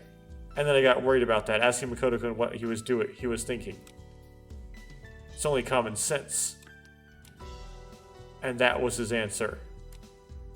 There's no doubting it, Makoto-kun is exactly like that boy. You're the one who should know about that the best, Yuka. Since then, I've paid close attention to Makoto-kun's words and actions.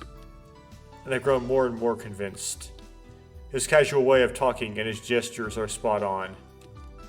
But his face and voice don't resemble him at all. A splitting image who doesn't look like the other. The definition of a splitting image is an unrelated stranger with an accidental lifelike resemblance of someone else. The words of this theory don't really matter in this case. Just the most important part, which is an unmistakable resemblance. Those two are just too much alike. Yes, it's like they're twins. Twins. Hey Yuka, let me change the topic slightly. Are you over him? That boy, I mean. I'm fine now. I've already forgotten a lot about him. What a liar I am. I haven't forgotten him at all. Even now, I still remember everything about him. I'm fine now. That's definitely all I want to think about. But Saki knows you're lying because you don't look her in the eyes, and the sprite shows the pupils not centered. I see. I'm relieved to hear that, huh? Now I can confirm it for myself without the need to hesitate. Huh? What do you mean?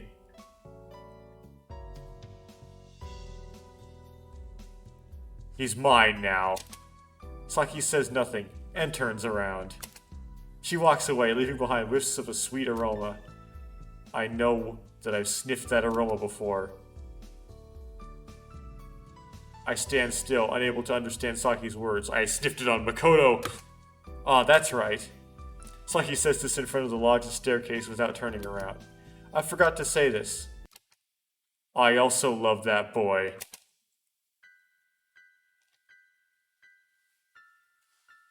Like last time, Izumi-san had made curry for dinner. Unfortunately, the food has no flavor to me. Saki's words are running around and around in my head over and over again.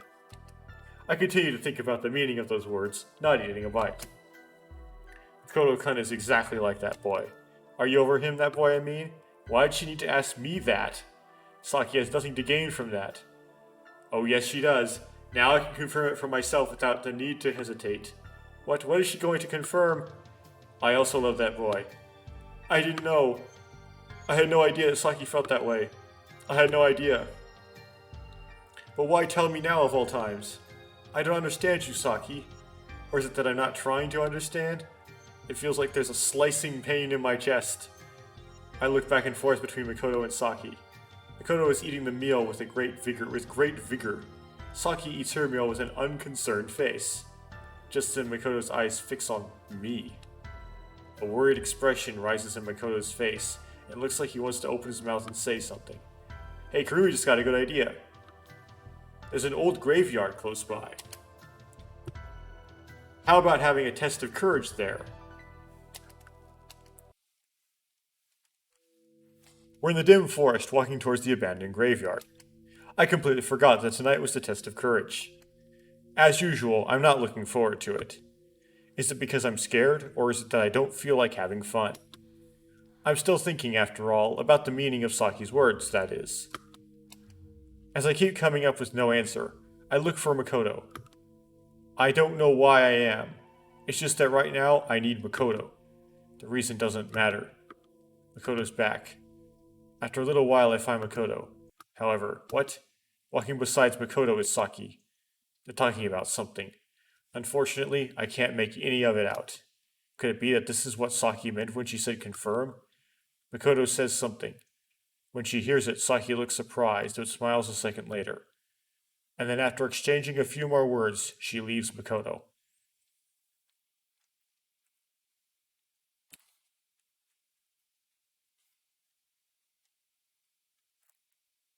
Yeah, you're right that in the Yuka route, Saki actually, instead of Yuka,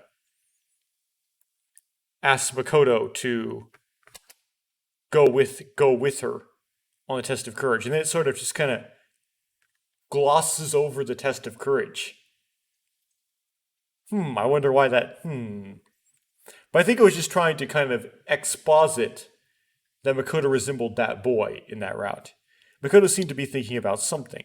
Seems to be thinking about something. Just what was it that they were talking about? Could they just have been having a normal conversation? Or was there more to it than that? I don't know, but I don't want to try to listen either. Try to learn either. What's wrong, Yuka-chan? You're just standing around. Yuka-chan? I suddenly break into a run. Run away, run away. I keep running away. But where should I even go? I don't really remember much of what happens after that. I have fragmented memories of what happened, but not that much. Makoto and Saki paired up. I was paired with Izumi-san. As I was confused, I mistook a puppy that jumped out of the bush for a severed head. Those three things are all I remember. By the time I've come to my senses, I'm lying down on the sofa in the lodge. Makoto said he was tired and went to his room. Saki had some business to attend to, so she went back to her summer house. I have no clue what kind of conversation those two had during the test of courage. The others are all going to the hot springs now. However, it seems only Kurumi is staying behind in the lodge to watch TV. I decide to go with the others to the hot springs. My mind is exhausted, so I'm hoping this will calm me down. Here we go! While soaking in the milky white hot spring, I think about Saki and Makoto. The reason that Saki is obsessed with Makoto. I already understand that and why. No, I really knew it from the beginning. I just pretended not to notice so that I could postpone the answer. Saki said she loved that boy. She said that she's convinced that Makoto resembles that boy. Then Saki definitely loves Makoto. My heart beats with a painful sound. Why am I so bothered by those two? I shouldn't care. I should just be at ease and ignore it. But I can't think like that. Unpleasant feelings are stirring around in my heart. I sit down at the edge of the bath while cooling off my hot body with the pleasantly cool night air. My mind is blank.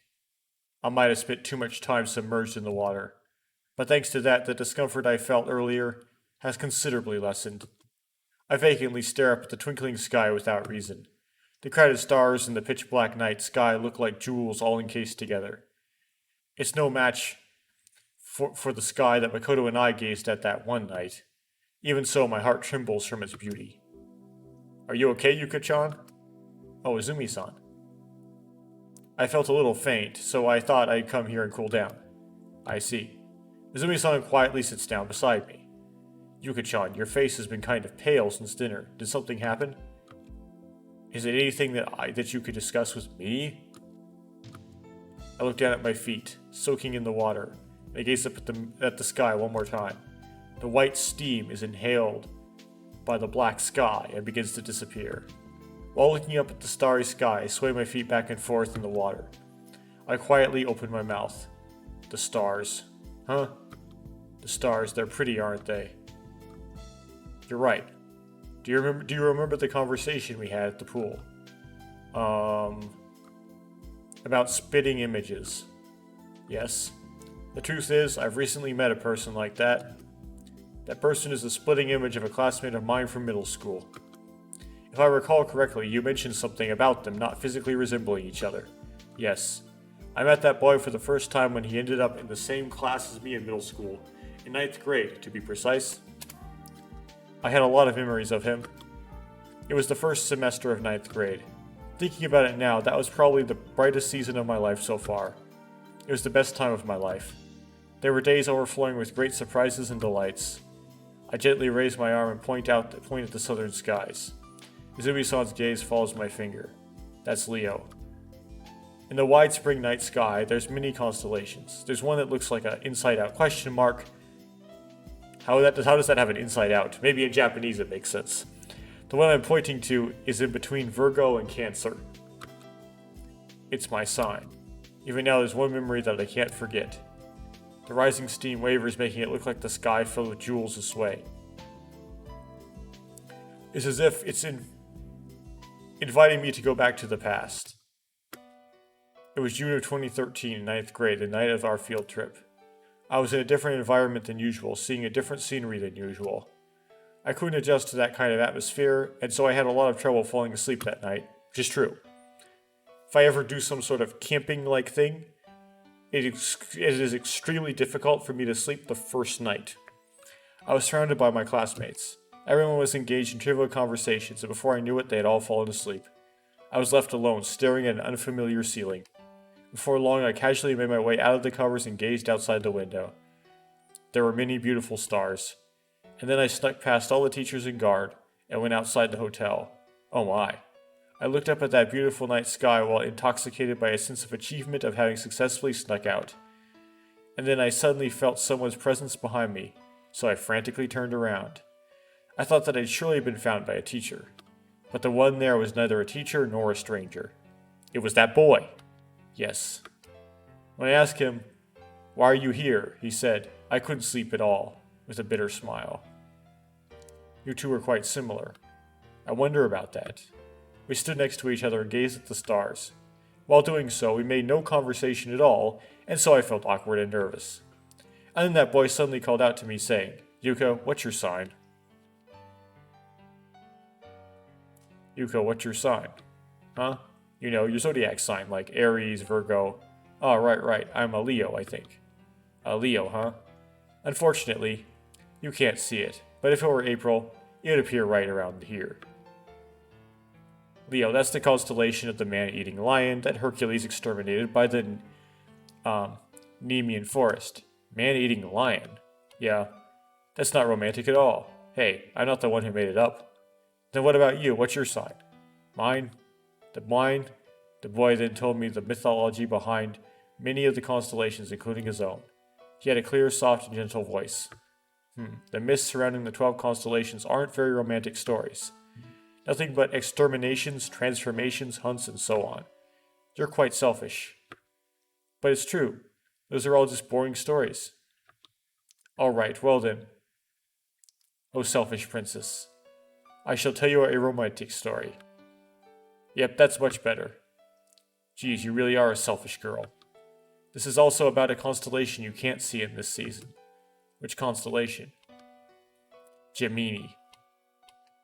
In the past, there were these twin brothers who got along very well. Gemini means twin, by the way, I believe, or Gemini. Their names were Castor and Pollux. The two of them were the sons of the supreme god Zeus, who had transformed into a swan, and the queen of Sparta, Leda. The older brother, Castor, was mortal, and was a master of fencing. The younger brother, Pollux, was immortal, on top of also being a master of boxing and horse riding. But during the war, Castor was hit by a stray arrow and died. Geez, another death? It's fine, just be quiet and listen until the end. The story's not over yet. Pollux grieved over the death of his brother and tried to die with him as well. The two of them were so close that they were always together no matter what time. They had been born together at the same time, so likewise, they wanted to die at the same time? Yeah. But Pollux was immortal, so no matter how hard he tried, he couldn't die. And so Pollux made a request to Zeus. Please take away my immortality. Zeus pitied Pollux, who had been left all alone, and so he granted that wish. And the two of them went up to the heavens together and became a constellation that shines in the winter skies. Well, what part of that was romantic? I wanted you to feel the beautiful brotherly love between them, but I see, if you didn't feel any romance, then it's clearly because you're not sensitive enough. Why you? The boy laughed as he saw me pout my lips. When I heard that innocent laugh of his, I laughed too. In that cool night, our hearts were full of warmth. I loved that boy. I really did. But in the end, I was never able to convey my feelings. I see. Before long, that boy's spitting image, a different guy, appeared before me. Even though his face and voice are different, I think that person is his spitting image. Before I realized it, I became conscious of this person. Yuka-chan, have you fallen in love with this person? I don't know. But probably. But is it alright to fall in love with someone like this? I think it's alright. I don't think it matters how you start to fall in love with someone. The most important thing is if you feel the same for each other. No matter how much he resembles him, he is not that boy. The rest depends on your feelings and his feelings, right? But I think that Makoto could have definitely loved you too. Oof. Huh? Well then, I guess it's about time for me to get out now.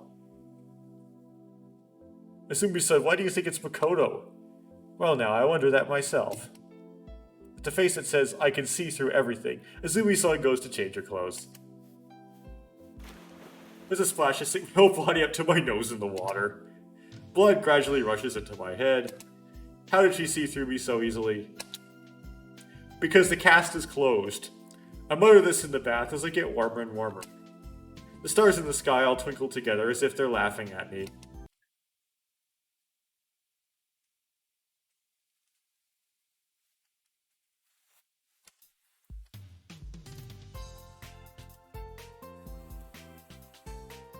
Okay, that's a little over the 2-hour mark, so I'll stop recording there. I plan to get through this whole thing, but so I pushed the time, but in the end, I couldn't make it.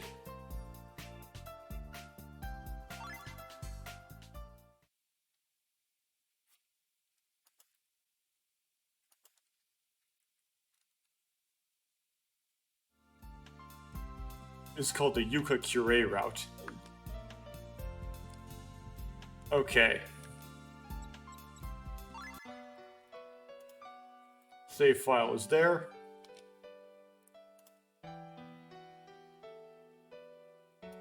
No new tips.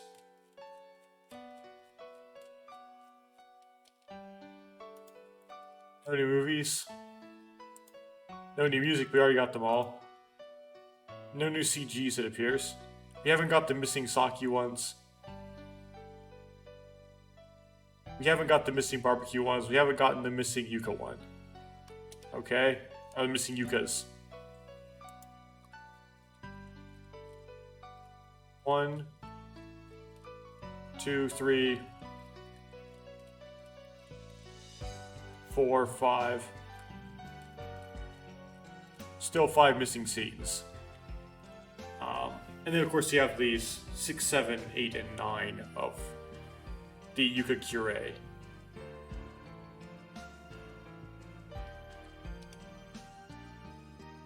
Okay. Well, this will be extended out into yet another segment, I guess. There's been way too many segments of this. At least in my opinion. For this stage in my game.